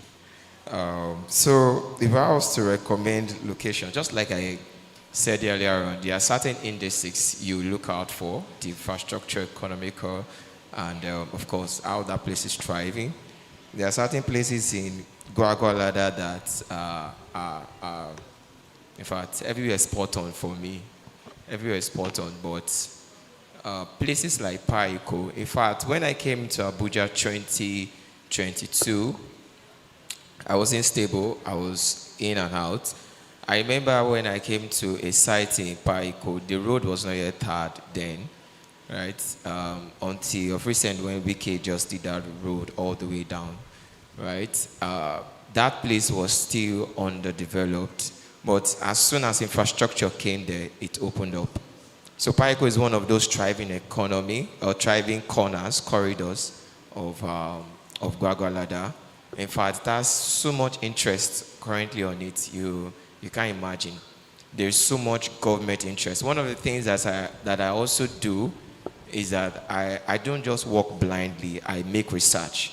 I go to people in these government parastatals, ask them what's the plan for this location, I want to know what's going on, what is coming to Gwagwalada.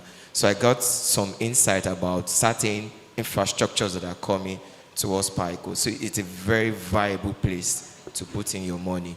Another location is along the road to Paiko, that's the Paso Phase 3 axis. That place is really, really thriving. Now, we have noticed by now, if you're a Gwagwalada resident person, you will notice the power plant, the infrastructure of the power and the gas plant that is currently going on. You can see that is massive infrastructure. So Gwagwalada will no longer be in a state, although Gwagwalada is portioned into different zones. There are some places in Gwagwalada that has their band A, you know, they usually have lights like that. But very, very soon, Gwagwalada will become the first beneficiary of this power plant. You understand? So that region is a very, very viable place. You want to place your investment. In fact, we have a commercial investment that we are pulling up around that axis. So places like Dupa, this axis here also, is a very, very viable place. Many years ago, this place was all bush. There were not all of these buildings. I think it was just the church. There was just this church there that was just the major landmark of Dupa. But you can see Dupa now has a tarred road all the way down. It's a viable place. The federal housing is also here, right? So there are key places like Kutunku as well, Jeremiah also. Those places are really, and one of the things that WK did of recently in Gwagwalada was to ensure he partnered with the local government, ensuring even the roads to your street were being done. So yeah. But to crown this up is that I will recommend when you're seeking of, okay, where should I invest in? There are people who understand the terrain, like Jainamo's investment, that you might want to walk into their office and ask questions. Okay, I have an interest, this is what I have. I'm looking to get return on investment. I want a property that can give me this in return, or I want a place I can settle with my family, because your definition of investment also matters. Right? So some people are investing for return on investment. Some people are investing because they want to reside. Some people are investing for different purposes. And of course, if you're looking to invest for residential, it's different from a person looking to invest for commercial, right? You want to invest in commercial real estate. You want to invest in agricultural real estate. So you could walk up to Mr. Ortega and his firm. They are in a better position to help navigate, give you that clear-cut path on where your investment should. Thank you. Awesome. Thank you very much, sir. I love the fact that it's straightforward. Okay, so because of time, I think we'll just take one question more. So the billionaire herself, well, I don't know if you know, she's also a lawyer. Yeah. So I think this question is very, very, very important. And I'm sure you're the best person to answer this question, all right? In your experience, what are the most common mistakes land buyers make when purchasing properties in Abuja? Let's make major focus in Gwagwalada, since it's Gwagwalada Real Estate Summit, right? Yeah. Okay. So there are different reasons, but let me say one of the most important ones that people make is still under the caveat, under the auspice of due diligence. When you want to buy into real estate, it's important you do due diligence, and that means checking for the validity of that land. But due diligence is very, very broad. Most times people just think is to go to maybe the Gwagwalada local government area councils, because most of Gwagwalada lands are all area council documents, and check if the number of the plot exists and the name, and they just believe the land exists, not going through using a lawyer, because the land that you are thinking that exists might be under litigation. And it's important for you to use a lawyer. That's one of the most important things that people make mistake. A land lawyer, yeah, a real estate lawyer that is very informed about that location you want to buy from. We can use Gwagwalada, for example. So that's due diligence. Also, the use of a surveyor to locate the land, because you can buy land randomly and they will tell you this is the coordinate, and you just go to the land, you say you've seen the land. But you have to tie the coordinates that you see on the floor to the paper that you went to verify in the land office. Sometimes some people just buy some land directly, and the land is not the same diagram. The coordinates of the land is not as the same as the land they are being shown. So due diligence, it's broad, but due diligence cannot be overemphasized, and you need the expertise of a lawyer, a good surveyor to carry it out for you. Thank you.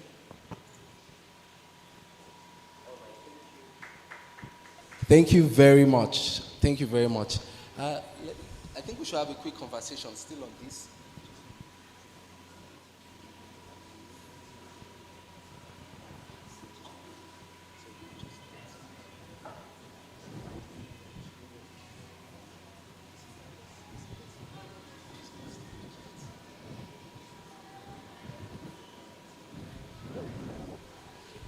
All right, sorry for that. Okay, so there are cases, and I think a friend of mine recently was sharing a challenge, all right, getting a property here in Gwagwalada. They've seen the documents, and they made payment.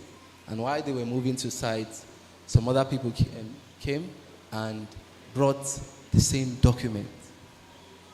That was a lot. So what would you say to that, and how can that be caught? That's ABUJA for sure.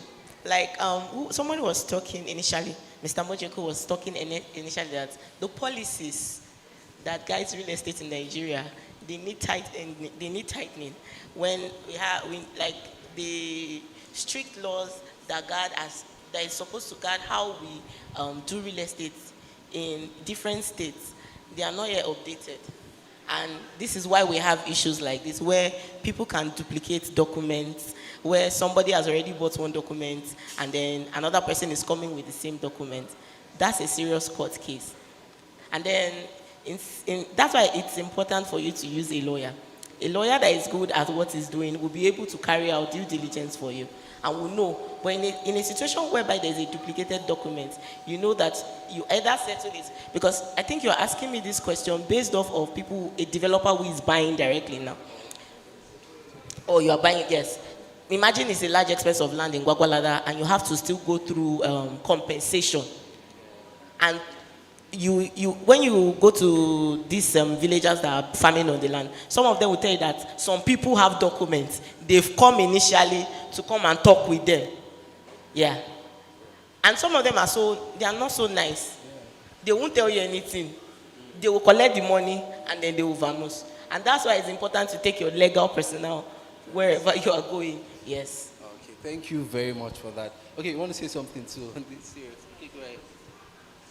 Okay, so let me just add to that.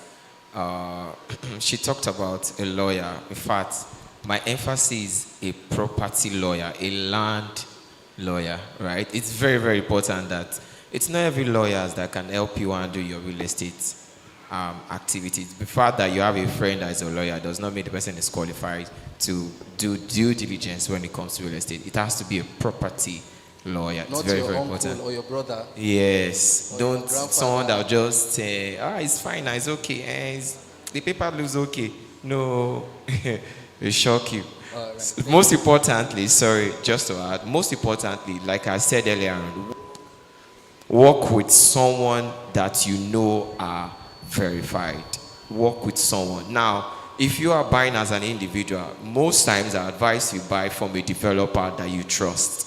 If you're buying from a developer that you trust, you want to go directly into the market, engage with the locals, work with people. They are street agents. You need to have street sense. Do you understand? As much as you want to be very corporate, go to AGs, go to FCDA, do your search and all of those stuff, be on the street.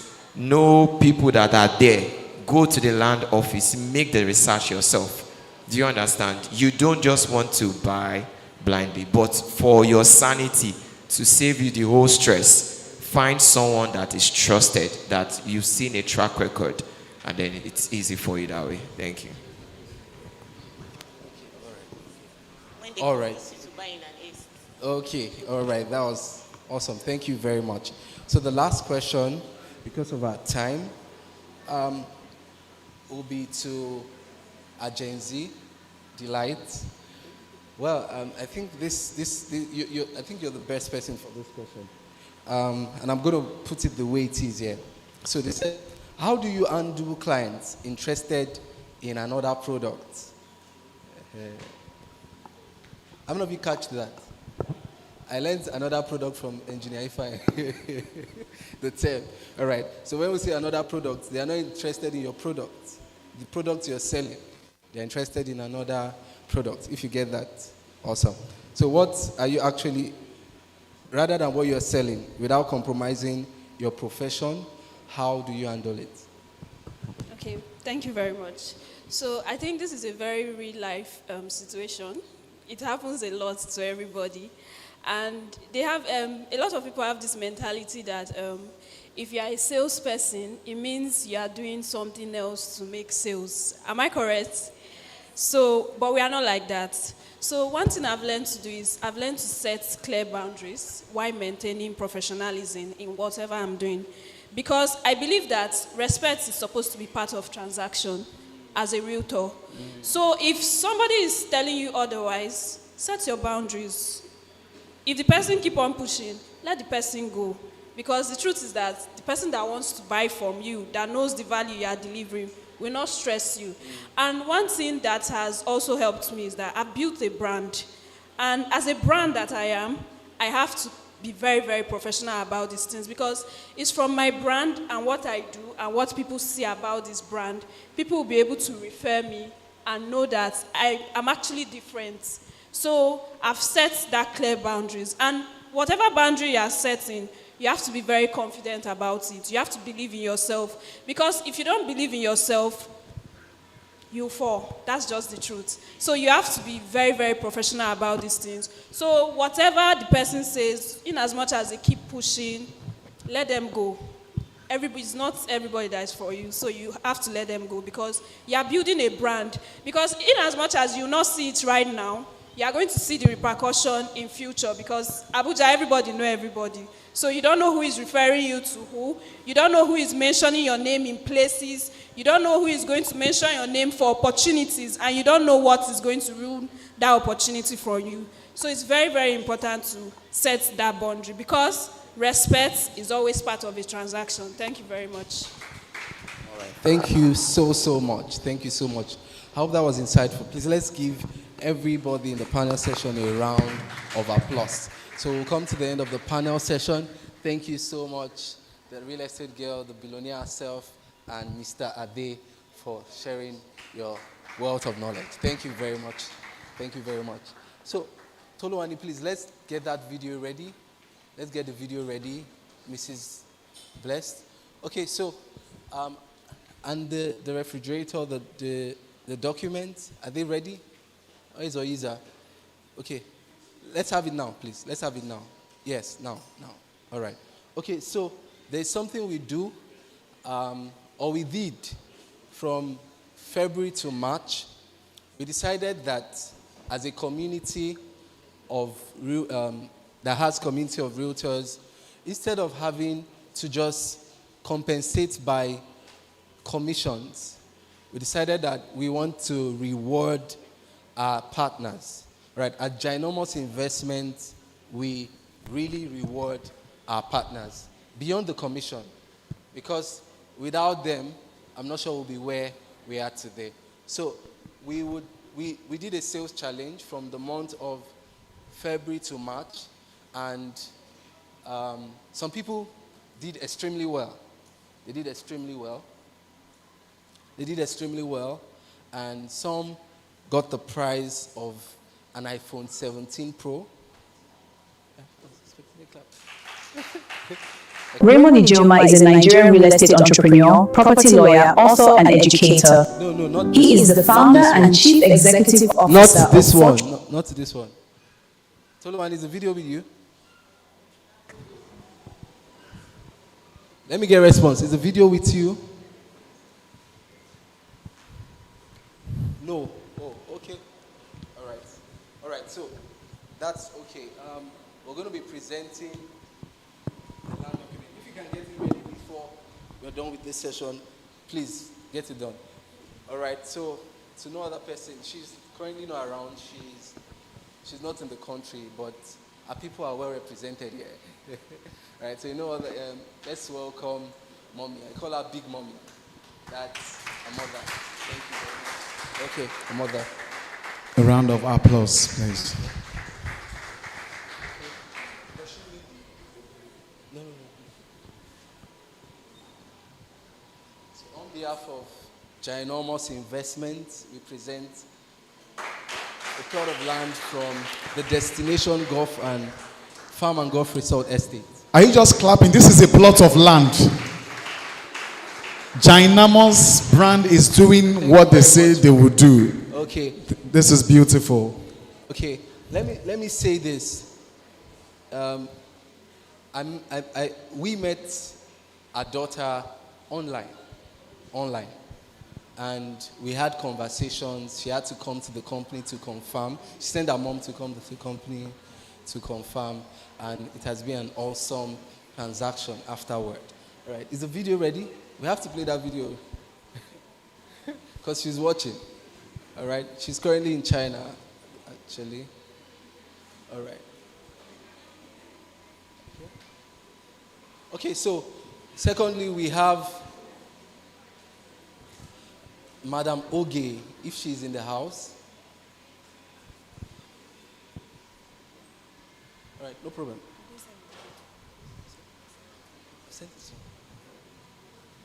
Wow. Yeah. So second place, Madam Oge. She also did extremely well, and I'm not sure she's around. HR, you could just come represent her as we present this, or whosoever is close by, or either you can. Okay. So on behalf of Ginormous Investment, this is presented to Madam Oge. Thank you for your trust and dealing with us. Thank you very much. Okay. Wow, this is beautiful. A round of applause for the MD Ginormous brand. This is beautiful. I think I deserve one. I've been standing here and doing this thing, and nobody has said, I want to give the host or the MC 50,000. Please. But this is beautiful. A round of applause for the deliver as they promise. Right about now, we are going to be listening to Miss Adiba for the second product knowledge. Please, Miss Adiba, we would like you to come to the platform. Please, a round of applause for Miss Adiba. This is very important. This is very important. Keep clapping. She's coming. Thank you.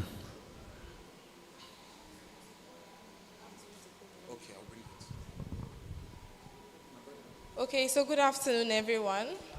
I'm Adiba from the sales department, representing Ginormous Investment.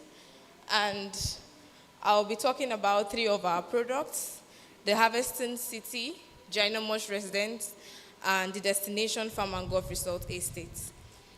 The Harvesting City is fully residential, located at Kwali, within the Otega Oluwaseun Farm City Estate. Currently on pre-sale, going for 200 square meters for 600,000, 400 square meters for 1.1 million, an acre for 8.1 million, and hectare for 28.1 million. Currently on pre-sale. Like I said, it's located at Kwali within the Otega Oluwaseun Farm City Estate. It has various features: 24 hours power supply, good road network, water. The next is the Ginormous Residence. This is a mini buy and build estate. This is for people who are ready to build.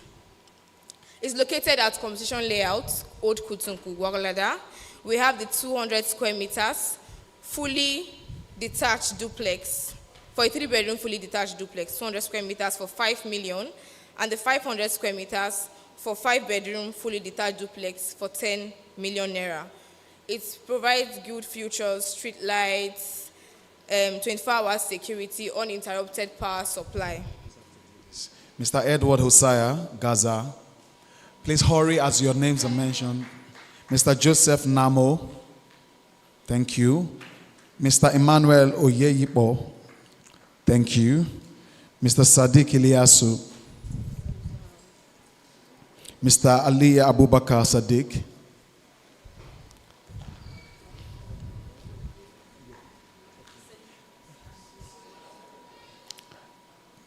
Please, let's have Engineer Ifeanyi on stage, sir. Thank you, sir. A round of applause for Engineer Ifeanyi. Thank you, sir. Mr. Dauda Kahinde. Mary Solomon. Anau Dahiru. Almanir Dahiru. Hawalu.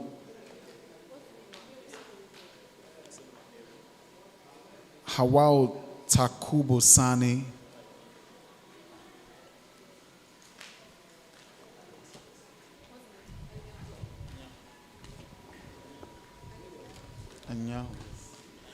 Benjamin Kefas.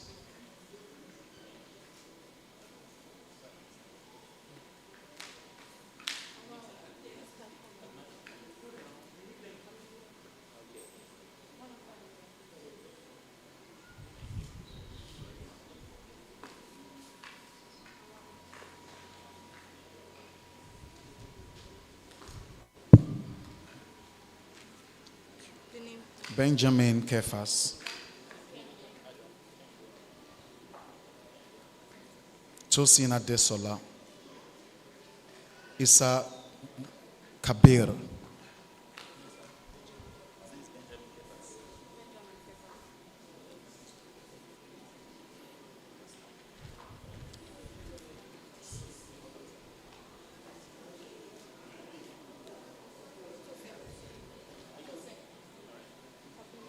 Isa Kabir.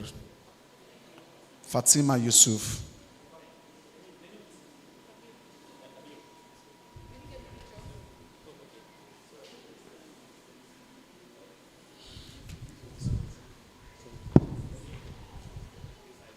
Fatima Yusuf. Bello Daniel.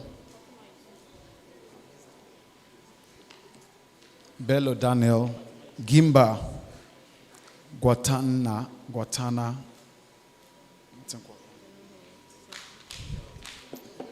Thank you, Extreme Engineer Ifeanyi. We're grateful, sir. Thank you. Ladies and gentlemen, right about now, while the panelists were speaking, someone distinguished walked in, and we are honored because we're going to be listening to him. He's the founder and CEO of Fortrail Rail Limited, the real estate and the Fortrail Real Estate Academy, the lead facilitator and host of ABUJA Real Estate Conference. He's a master deal closer in the real estate industry. He's a property lawyer who was called into bar in 2027 and since has become highly sought after property lawyer in Nigeria. Ladies and gentlemen, we are honored to have the presence of the barrister Raymond Ijoma in the house. Please put your hands together, a round of applause. And we are delighted as we make him welcome to the podium for his presentation. You've got to clap. This man is a force to reckon with. Raymond Ijoma is a Nigerian real estate entrepreneur, property lawyer, author, and educator. He is the founder and chief executive officer of Fortrail REI Limited, and through his academy, he trains and investors. He studied law at the University of Benin and walked to the Nigerian bar in 2017. His legal background gave him deep expertise in property documentation. He founded Fortrail REI Limited, which has evolved from a brokerage platform into a property development and investment company, helping individuals build sustainable wealth through real estate. He has trained thousands of professionals and investors across Nigeria and internationally. He is an accomplished author of several books on real estate and business growth. He is the convener of the ABUJA Real Estate Conference, a platform created to connect investors, developers, and professionals while promoting ethical practices and wealth creation through property. He is a devoted family man, married to Mirabel Raymond, and their union is blessed with a son. Raymond Ijoma continues to shape modern real estate practice in Nigeria and inspiring a new generation of property investors and professionals.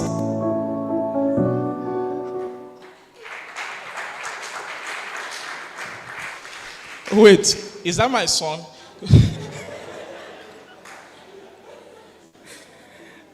All right, please celebrate him for me. Is that how you're going to do that? Please rise and do the celebration for me. Celebrate him for me. It's not easy hosting an event, and I know what it takes to pull events like this and have people be in the room. So thank you so much. Totally appreciate you. See the great work that you do, and I know that it will be bigger and bigger and bigger in Jesus' name. Please celebrate him as you take your seat. Okay. Let me have my books. So sometime this year I made it a culture to start giving gifts everywhere I go in terms of speaking engagement or training, as the case may be.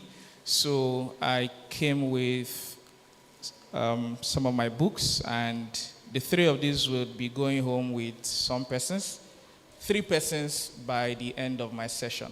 And how I usually determine the 3 persons are my most active. So I don't preach, I teach. I'm a facilitator. I prefer to call it a master class. I treat every of my session as though it's a master class. So I can throw a question, the most active in the room, the guy who gives me a response from the back, I can just randomly. At the end of the event, at the end of my session, we will decide who are the top 3 persons to go home with this book. The first one is Sell Real Estate Consistently. The second is Understanding Real Estate Laws in Nigeria. And the third is The Real Estate Blueprint. If you want a copy of the book, let me see your hand. Okay, there are plenty. So let's see how you respond to this session. Can we go? So I was told to speak about audacity. But I changed it a little bit. Do I have your permission? As someone who has done this for a while, I always have an idea of what would be best for the audience, especially when I'm giving topics like this. I realized that I could teach on audacity, and a whole lot of us are going to go home charged up, pumped up, full of energy, full of excitement, feel like you can conquer a lion tomorrow, you can kill a bear, you can do anything. But I realized that audacity is not enough. Are you with me? Are you with me at the back? Can you hear me over there? You can hear me over there? So I realized that audacity is not enough. And that is why I want to teach us on 12 other important things that you must carry on this journey. Does that make sense? Now, if you came with a car, let me see your hand. If you came with a car, good. You started the car this morning and then it brought you here. Starting the car at best in life and in business is what audacity will do. It will ignite the journey. But the car alone is brought her here. What other elements brought her here? Talk to me. What other things in the car guaranteed that you came here? Fuel. Now fuel is 1,300 and something. If there was no... It's possible that she could have the car, but will not be able to afford the fuel. Will she still be able to come here? No. What other element? The tires.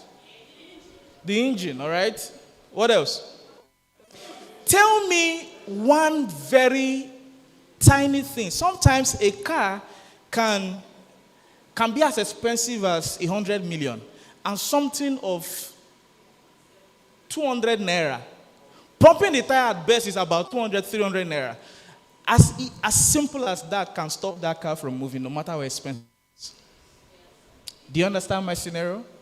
Now, a whole lot of us have very big dreams, and you can relate your dream with the car I just talked about. To somebody, your dream is worth 500 million. To another person, your dream is 5 billion. To another person, you want to own 500 estates.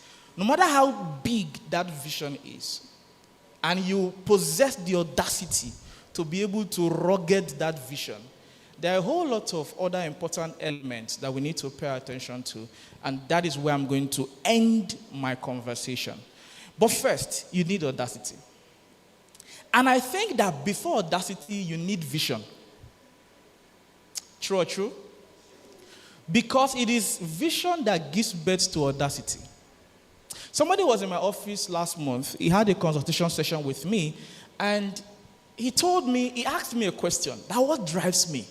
That why that he perceives me as somebody that works so hard, and then my drive, how short I've been in the city of Abuja, and we're doing so much, carrying a whole lot of things and doing a whole lot of things. But that to him, he feels like he's not able to put so much. He has big dreams, and I asked him, what is your dream? And he said he wanted to own 2 event centers, one in Abuja, one in one northern state. And I said, that's the reason you are lazy. Did you hear what I said? Did you hear what I said? That is the reason you are lazy. If your dream is to have just two event centers, by and large, you are going to work in a way that you achieve 2. And most of the time, you realize that achieving 2, thank you. Now, most of the time, you realize that life would happen, and chances are you end up achieving 1.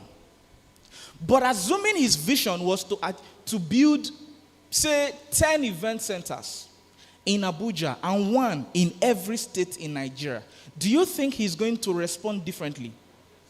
Do you think he's going to pursue life differently? That is it. So your vision has a way of defining your own definition of audacity. Because if your vision is to retire at 40, and at 40 you have 500 estates, people are fully living in them, the least one is, say, 3 hectares. If that is your vision, you know that you don't have time. And maybe you are currently 29, 22, 25. You know you don't have time. So everything about you is wired around work, because you don't have time. So first, let us step back and look at the conversation of vision. What is your goal? What are you pursuing? To many of us, your vision is too small. You are limiting God, and you are also limiting your potential. That is how I see it. And if you are able to change that vision a little bit, you will see that you can be more. Tell your neighbor you can be more. Tell your neighbor you can be more. You just have to look for what it is. Right? So vision is your first step to really being somebody that would possess audacity. Now, having set your vision and put things together, we should now have the conversation of audacity. What is audacity?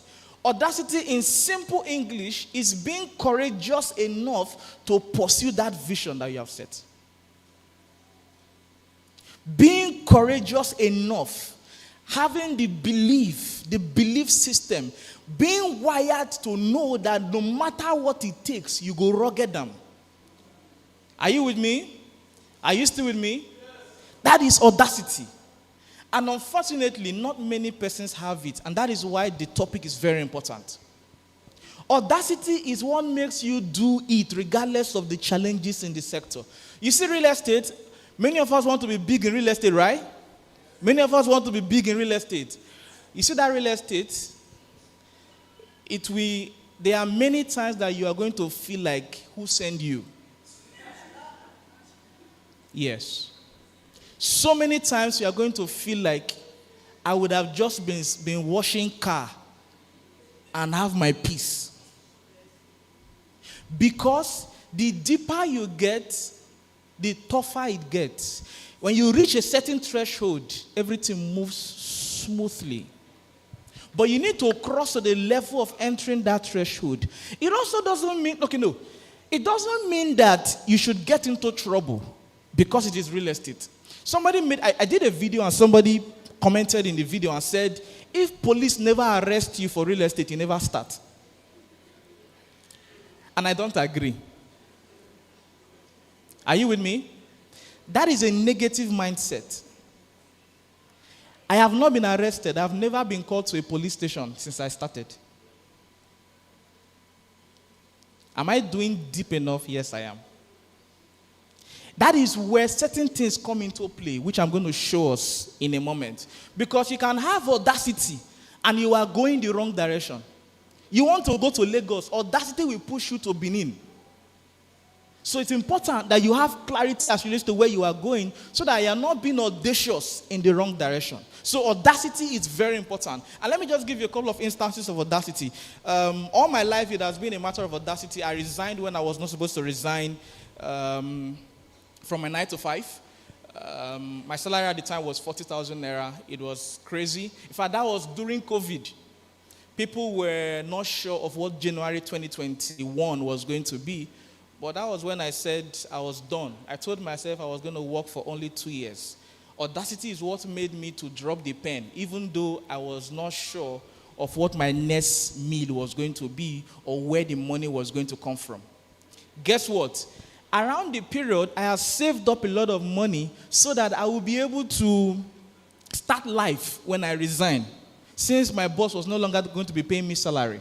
So my plan was that I would save up money, buy a car, use it to be doing Uber as my side business to be supporting the real estate journey. Guess what? That same period, November 2020, all of the money I saved went. Are you still with me? Around that same period, my boss could not pay me 3 months' salary. He's a very good man, an amazing man, but COVID was happening to everybody. So we could not even afford salary, or he could not afford salary. But regardless of no salary, COVID-19, money lost, I still what? Resigned. Did you hear what I said? Is it okay for me to have worked another 6 months? Is it okay? Or would it have been okay? Would it have been sensible? Would it have been rational for me to work another 6 months, knowing that it get as it be, right? But audacity said no. And I had to go the line of audacity. But not just audacity, because I was pursuing a vision. That's why I said audacity doesn't run on its own. Audacity can never stand on its own. It must run with something. So let us begin to run into the real conversations. Let me do what I have here. Audacity will get attention, open doors for you, draw you close to a number of deals. But audacity without knowledge, structure, discipline, and depth will collapse under real estate pressure. Did you hear what I said? I feel like I can't hear myself, so I'm not sure if they can hear me behind. It's loud over there. Okay, I actually can't hear myself. Audacity gets you started. Sustainability keeps you in the game for long. Audacity is the ignition. Sustainability is the engine. Audacity will make you money in real estate, but it will not keep you in real estate. Did you hear what I said? Somebody should write it down on your note and underline it. Audacity will make you money. Audacity will make you enter certain deals, and you will make a lot of money, but it cannot keep you. It cannot keep you. All right, so let's go. 12 other important things that must go with audacity. And on the other side, you can add it as critical elements that must go with audacity, or pillars that you must not have. Pillars that you must have in line with audacity. Do you understand it? However you want to put it, let's look at it that way. Number one, audacity without knowledge and competence. Error number one. Error number one is what? Error number one is what? A lot of persons enter real estate with confidence, social media presence, branding. You come online. Content creators are following you around. You're coming down from the car, nice dressing, nice stuff. Everything posh, your color code, everything makes sense. But audacity, that is audacity, but the moment knowledge is missing and competence is missing, you have a serious problem. At best, what you are going to be doing is noise. So there are certain important elements that you must possess. You must pay attention to in addition to audacity. Number one, the legal part of real estate, under knowledge. She said some things that are very powerful, and I consider that mind-blowing. You see, you should avoid doing real estate without being legally smart. What did I say? How do I What example can I give you?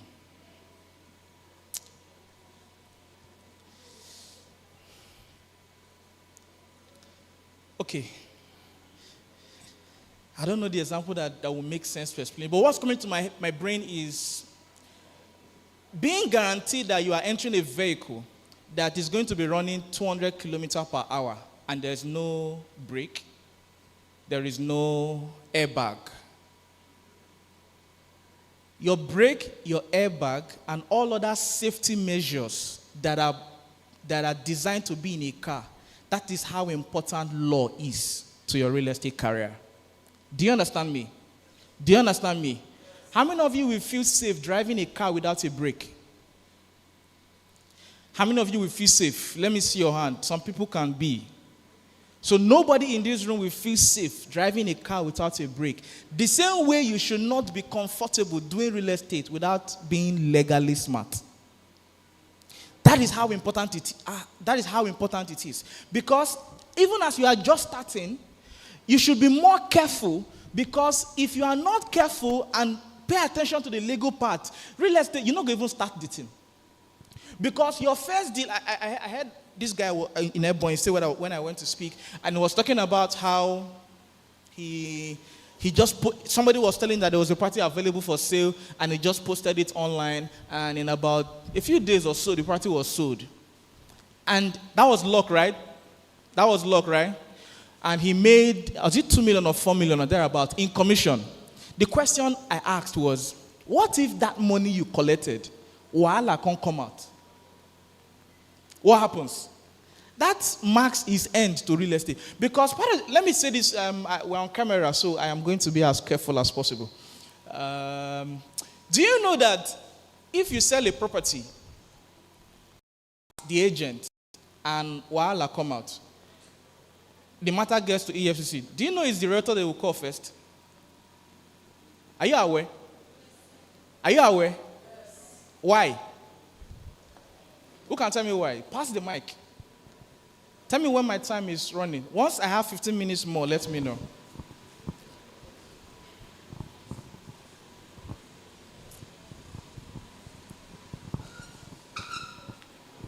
Okay, to my understanding, the realtor may get into problem because it's the one that fascinating the process towards acquiring the property. Okay, one more person. Remember, you're also already working for your book. Okay, good afternoon, everyone. Because the realtor is actually the direct contact and the middleman between the company and the client. All right, they've answered my question. I'll come back to you. Don't worry, there will be more questions. Now, the reason is simply because you are the one that introduced the clients to the wahala.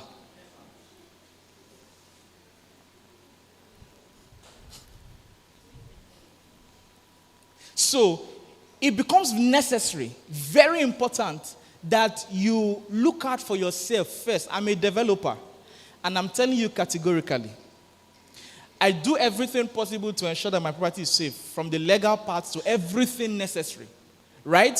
But even if you want to sell my property, first of all, have the mindset to look out for yourself. Did you hear what I said? Because if you don't look out for yourself, by the time the developer has made a lot of money, he will start driving with police around.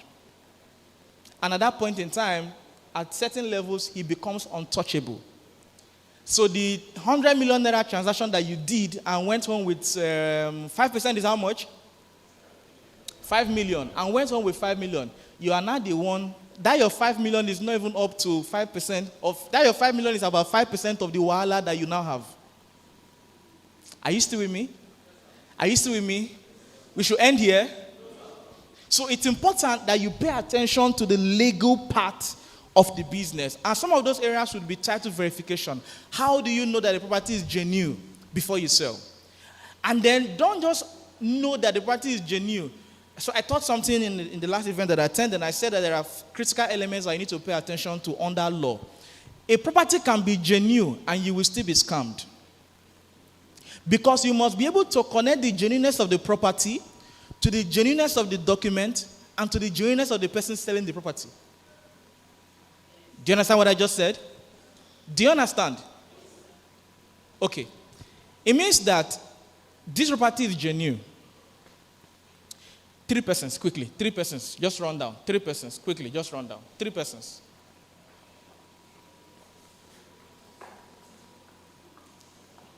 Thank you. So he is the property, right? Is he the property? Yes. Good. Now, he is the property. He is the document of the property. And he is the person selling the property. This is the proof of the property, right? This is the property itself. Many realtors, when you want to sell a property, you come to the property, you inspect the property. You see the property, okay, the property is wearing a green native, it's fine. It's along the Taj Road, right?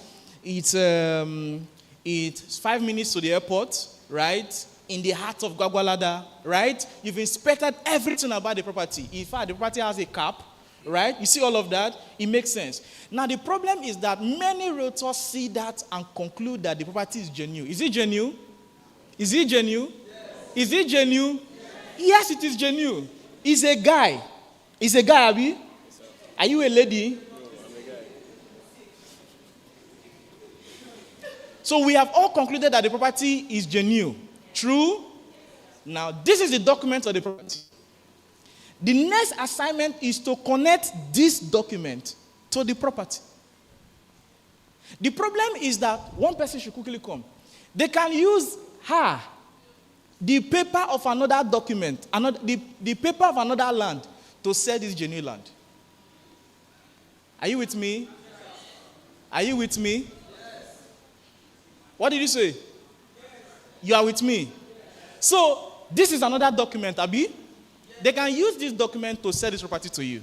Whereas, this document is for what? This property. Is the property genuine? Yes. But you are dealing with the wrong document. This is the person that owns this property.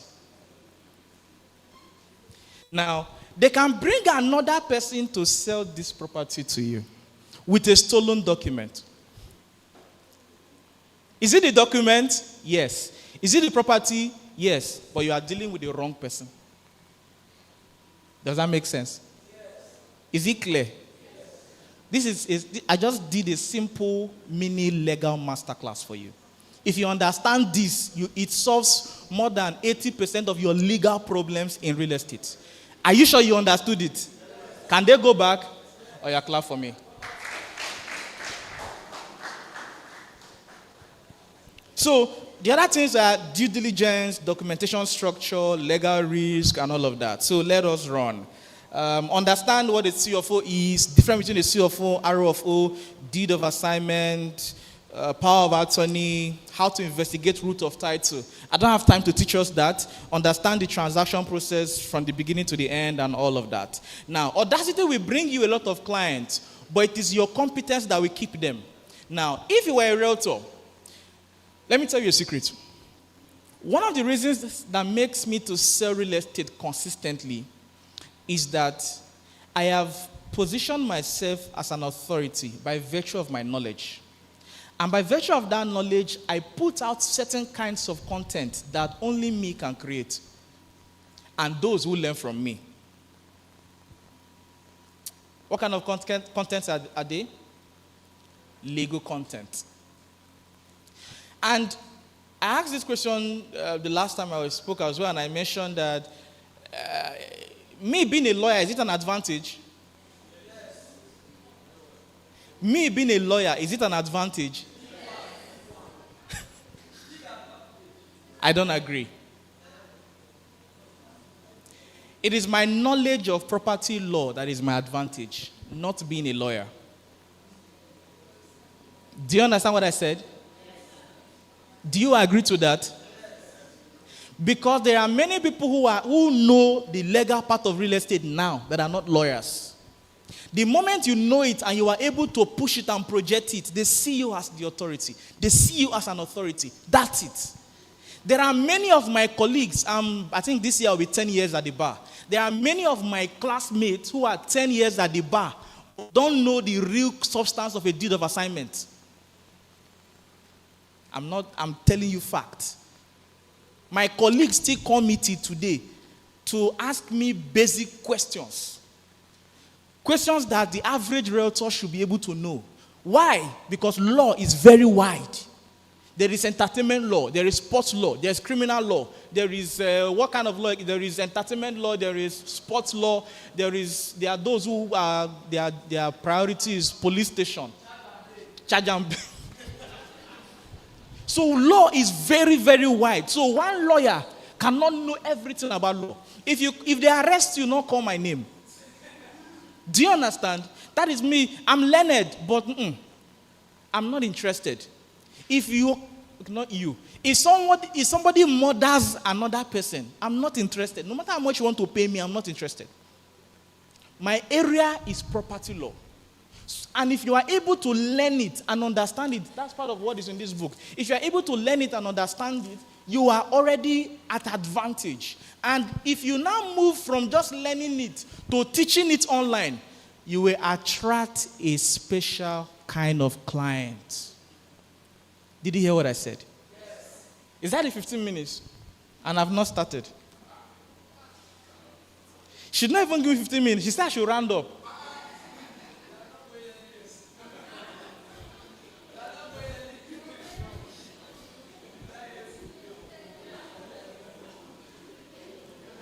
Okay. Number 2, audacity without systems. And the systems I'm talking about are systems of sales. How do you sell consistently? As a realtor, you are not a realtor. In fact, it's important that you don't just sell real estate. Your goal should be selling real estate consistently. The moment you can't sell real estate consistently, then you are going to struggle. You will not know when you will give up. And what helps you to enter that realm of selling consistently is systems, structures of sales, systems of lead, systems of generating quality leads. Because if you can't generate quality leads, you can't get consistent conversations in terms of clients that will lead to consistent sales. It is simple mathematics. So as a realtor, you must not just have audacity. Make sure that you build systems that will help you to sell consistently. Now I'm jumping. Let me go to number 3.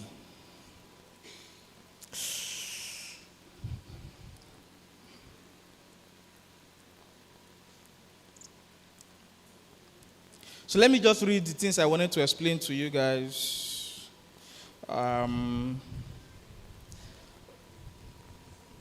Avoid issues of lead generation systems, follow-up structures, how to position yourself in the market to be able to attract those consistent sales, and then content pipelines. If you cannot predict your sales, you are not in control of your business. Number 3, audacity without character.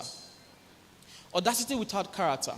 I would tell you categorically that if there is one thing that you should prioritize beyond audacity is your character. If you are a bad person, you will do badly in real estate. If you are a wicked person, you will do real estate that way. If you are a kind person, you will do real estate that way. If you are an excellent person, you will do real estate that way. Whoever you are as a person, that is how you will do real estate. So it's important that you have good character. Know when to tell a client you are sorry. Know when to tell a client that I don't like the way you just spoke to me, in a very respectful way. You can disagree and not be insulting. It is character that teaches you all of that. So it's important that you pay attention to character. This is why you will not oversell. This is why you will not misrepresent. This is why you will not cut corners. How many of you do markup here? This is why you will not do markup. Some persons will not agree. The reason why is my opinion. Don't worry, when I'm done, I'll go back. See, markup is part of the business. But at certain levels, I've never done it all my life. I would honestly urge you to try to avoid it.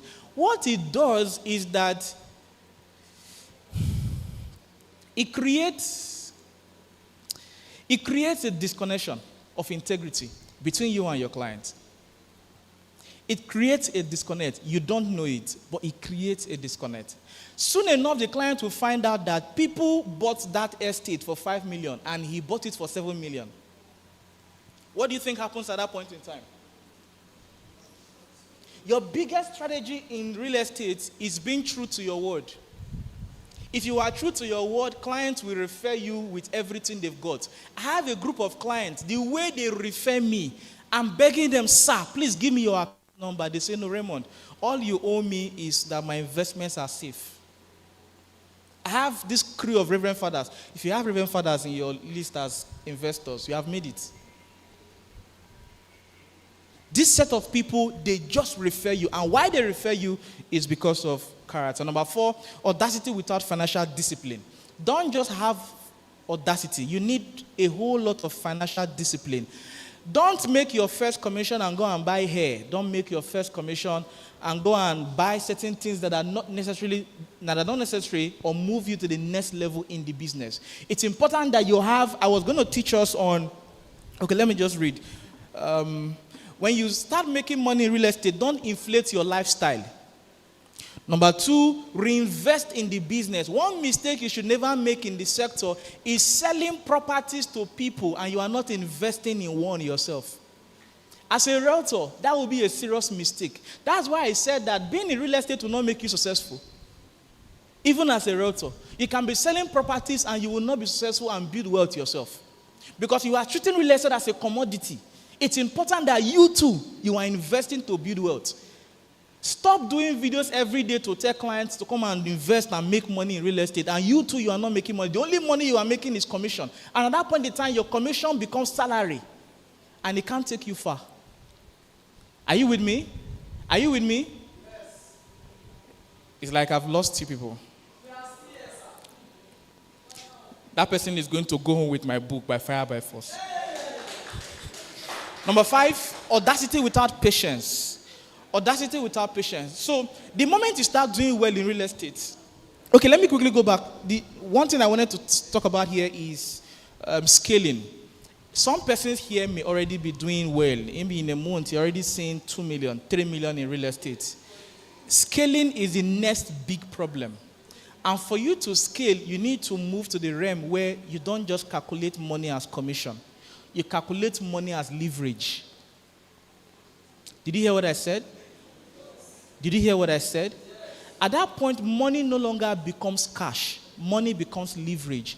And that leverage is dependent on how you are building your business and the vision that you have for the business. This is a full master class on its own, but I don't have time for it, apparently. And at that point, you begin to leverage on the structure that attracts other people's money. And the moment you can begin to attract other people's money, I'm not talking about the money that you take and then you are paying clients back 5% every month.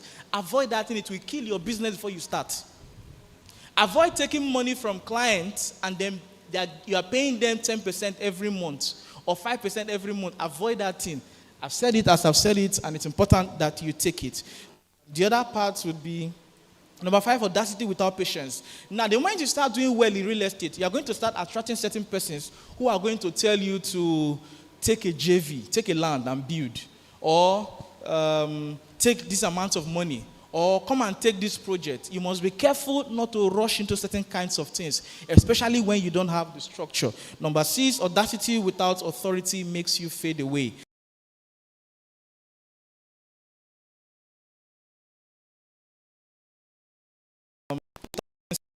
Without vision. Number 10, audacity without the right mindset. Number 11, audacity without the business structure that helps you to succeed. That is a different conversation on its own. And number 12, audacity without spirituality. Real estate is a serious business, and if you don't pay attention to the conversation around spirituality, there is a problem. A lot of money is involved in real estate, and if you really want to succeed, you want to hold something very tight. And if you don't hold that thing very tight, you would have a problem. I don't like sessions like this, but this is the time I've been given. Thank you very much.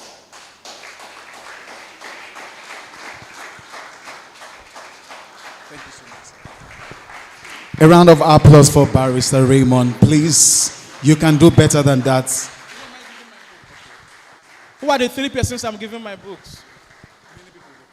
No. Recommend 3 persons that I know you are among. Come now, come. The other, that lady that answered my question, please come. Who is the third person? Is where? Okay, the first person that arrived at this venue. Please celebrate her as she comes from. Okay, no, I didn't call you. No.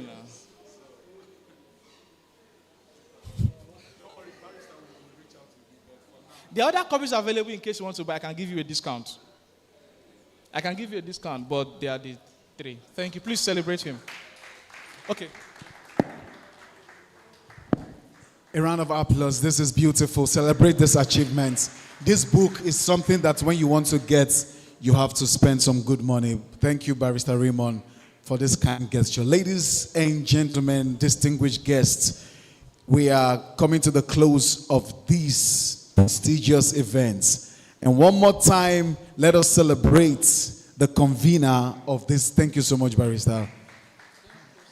Yes. Please, if you have questions for Barrister, kindly write them down and send them across. Thank you, sir. All right. That's the award, right? Yeah, but the names are... Should I get it's going to be...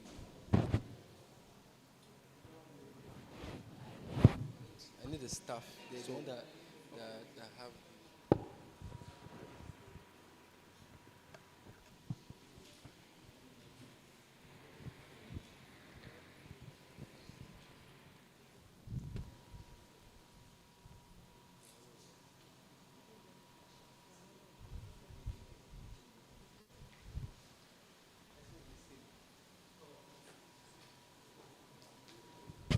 So we are the word session. Toluwani, if you can use CapCut to generate the video, if it will work. CapCut. Thank you. Please, let's make it fast, please.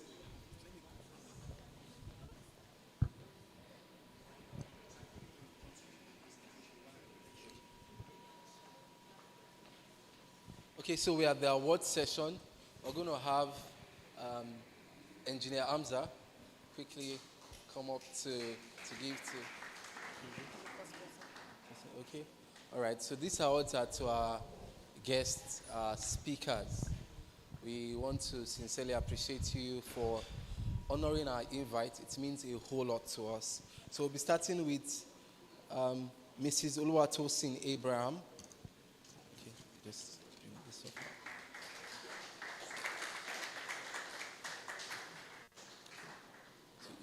To her.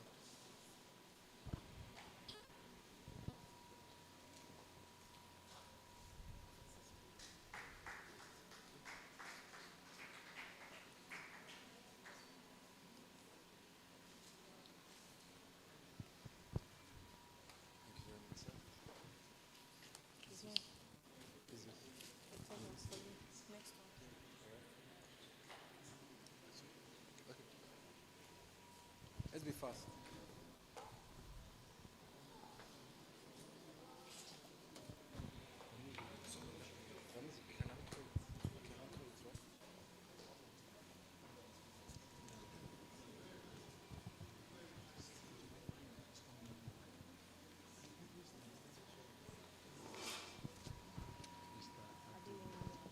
Let's make welcome Mr. Ade Emmanuel. Please, a round of applause for him. Thank you so much. Keep clapping. This is celebrating this great man who has come to pour into us. Congratulations. Who's the next? Right now, we're making welcome the young, successful lady in the real estate sector, Ms. Delight Oloche. Please put your hands together for her. An amazing young lady doing so much.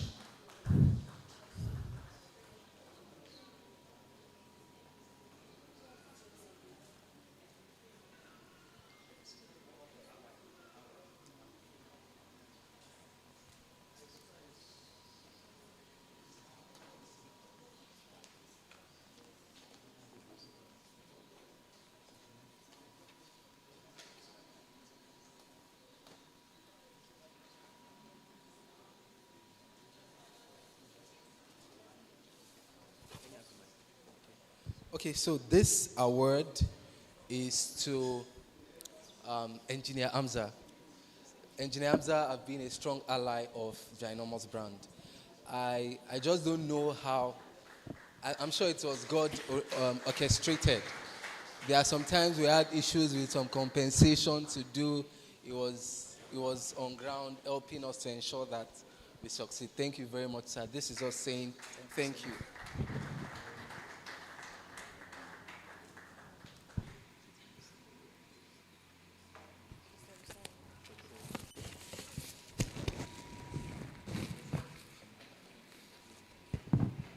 All right, so this is also to another ally of the brand. He's my guy. I can call him now, and he could leave whatsoever he's doing to come. This goes to no other person than Busayo Shegun Agbaje, the Mr. Busayo himself. All right.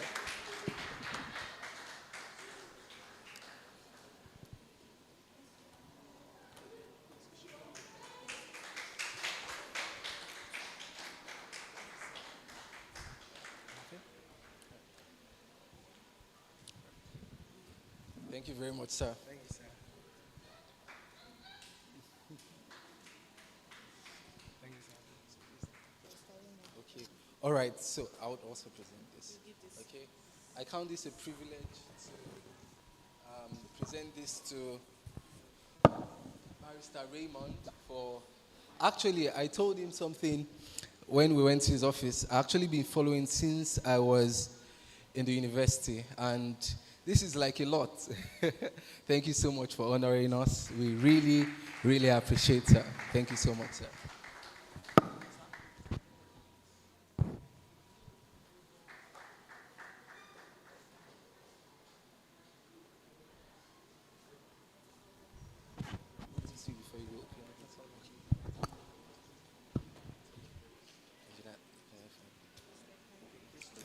So this is to, I call him the esteemed Engineer Ifeanyi. Engineer Ifeanyi has inspired me a lot. Delight can testify. There is no way you work with Engineer Ifeanyi that you won't get better. I work closely with him. Thank you so much. Really appreciate it, sir. Really, really appreciate.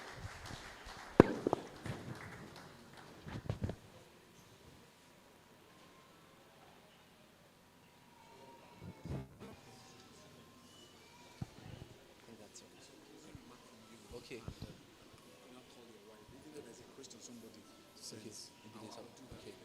Okay.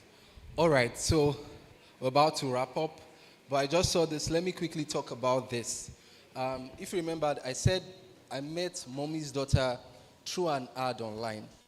I've been running ads for over 10 years, metal ads. So I've failed a lot in running ads. So right now I can teach you to run ads. I don't want to say figures. I've had ads that have brought us over 100 million sales. Yeah. So, and we decided to put together Business Growth Conference. We'll be teaching you how to run ads, but aside from that, we'll be teaching business owners how to brand up themselves. It's happening on the 6th of June. For early bird ticket is 50,000 naira. Afterward is 100,000 naira. So reach out to our people to register. It's going to be a close, just a very small hall. We're really going to talk extensively how to build a brand, how to sustain it, and how to grow it. All right.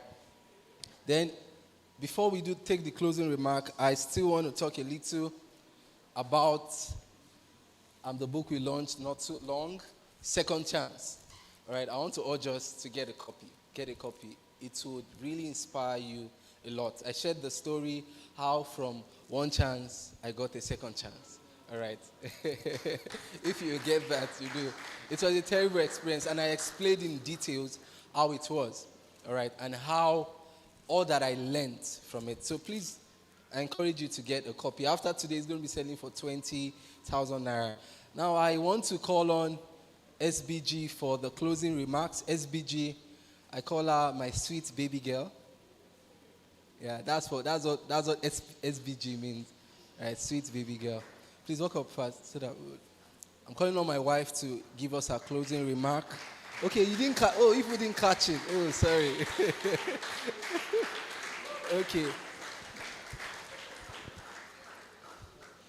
If you reach your turn, no give her pet name. Somebody say an happy wife is. Yeah. Yeah. She has been very supportive. She has made a lot of sales for us as a company. So we work together. Aside from the fact that she believes in the vision, she also actively works with us. And we have our they call her Baby Nomos. All right.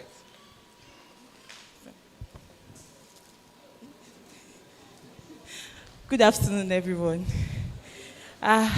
Thank you so much for coming. Thank you so much for, in fact, I didn't expect this turnout at all.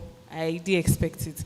But thank you so much. I hope you've learned from us because a lot of value has been shared.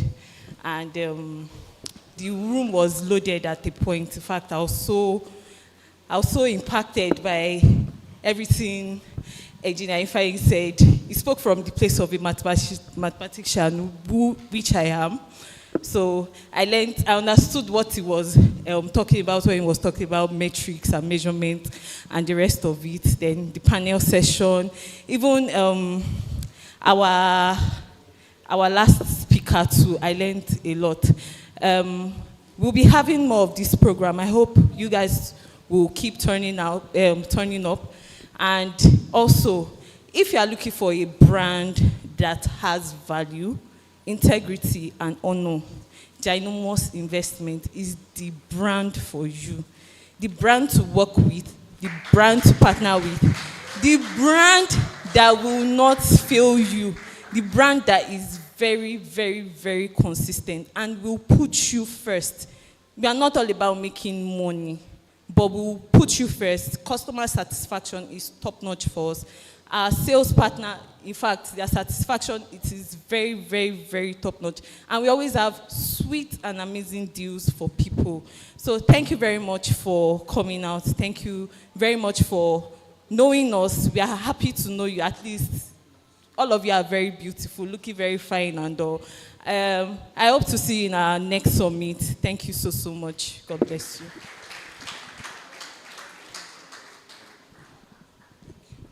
A round of applause for the MD's prestigious wife. Put your hands together. Ladies and gentlemen, HR has something to say.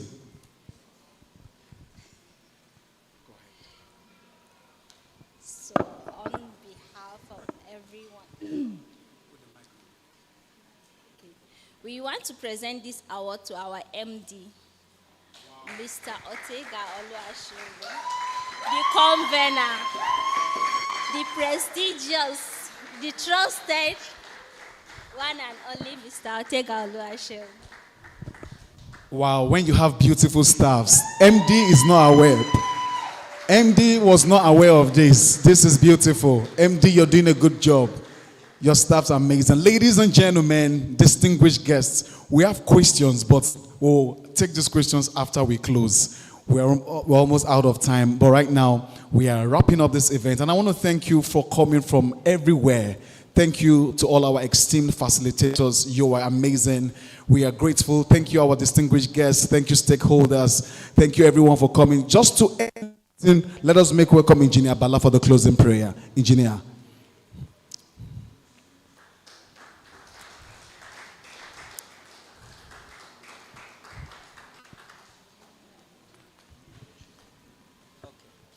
All right, quickly, as we close, let me just make a short prayer for us. Allahumma rabbana atina fid dunya hasanatan wa qina al-akhirati hasanatan wa qina azabannar. Subhana rabbika rabbil izzati amma yasifun wa salamun alal mursalin walhamdulillahi rabbil alamin. I wish you all safe journey to your various destinations. Thank you. Thank you so much. For all those that sent in their question, please, barrister, have just 5 minutes to answer your question by the side. Engineer has 5 minutes to answer your question. Thank you and have a wonderful weekend. So if you have questions, just 5 minutes, barrister will attend to you, engineer will attend to you. 5 minutes and we are out of here. Thank you. Please don't forget to network. Don't forget to collect my number because you will need me tomorrow. Do it now before I get more expensive. Thank you.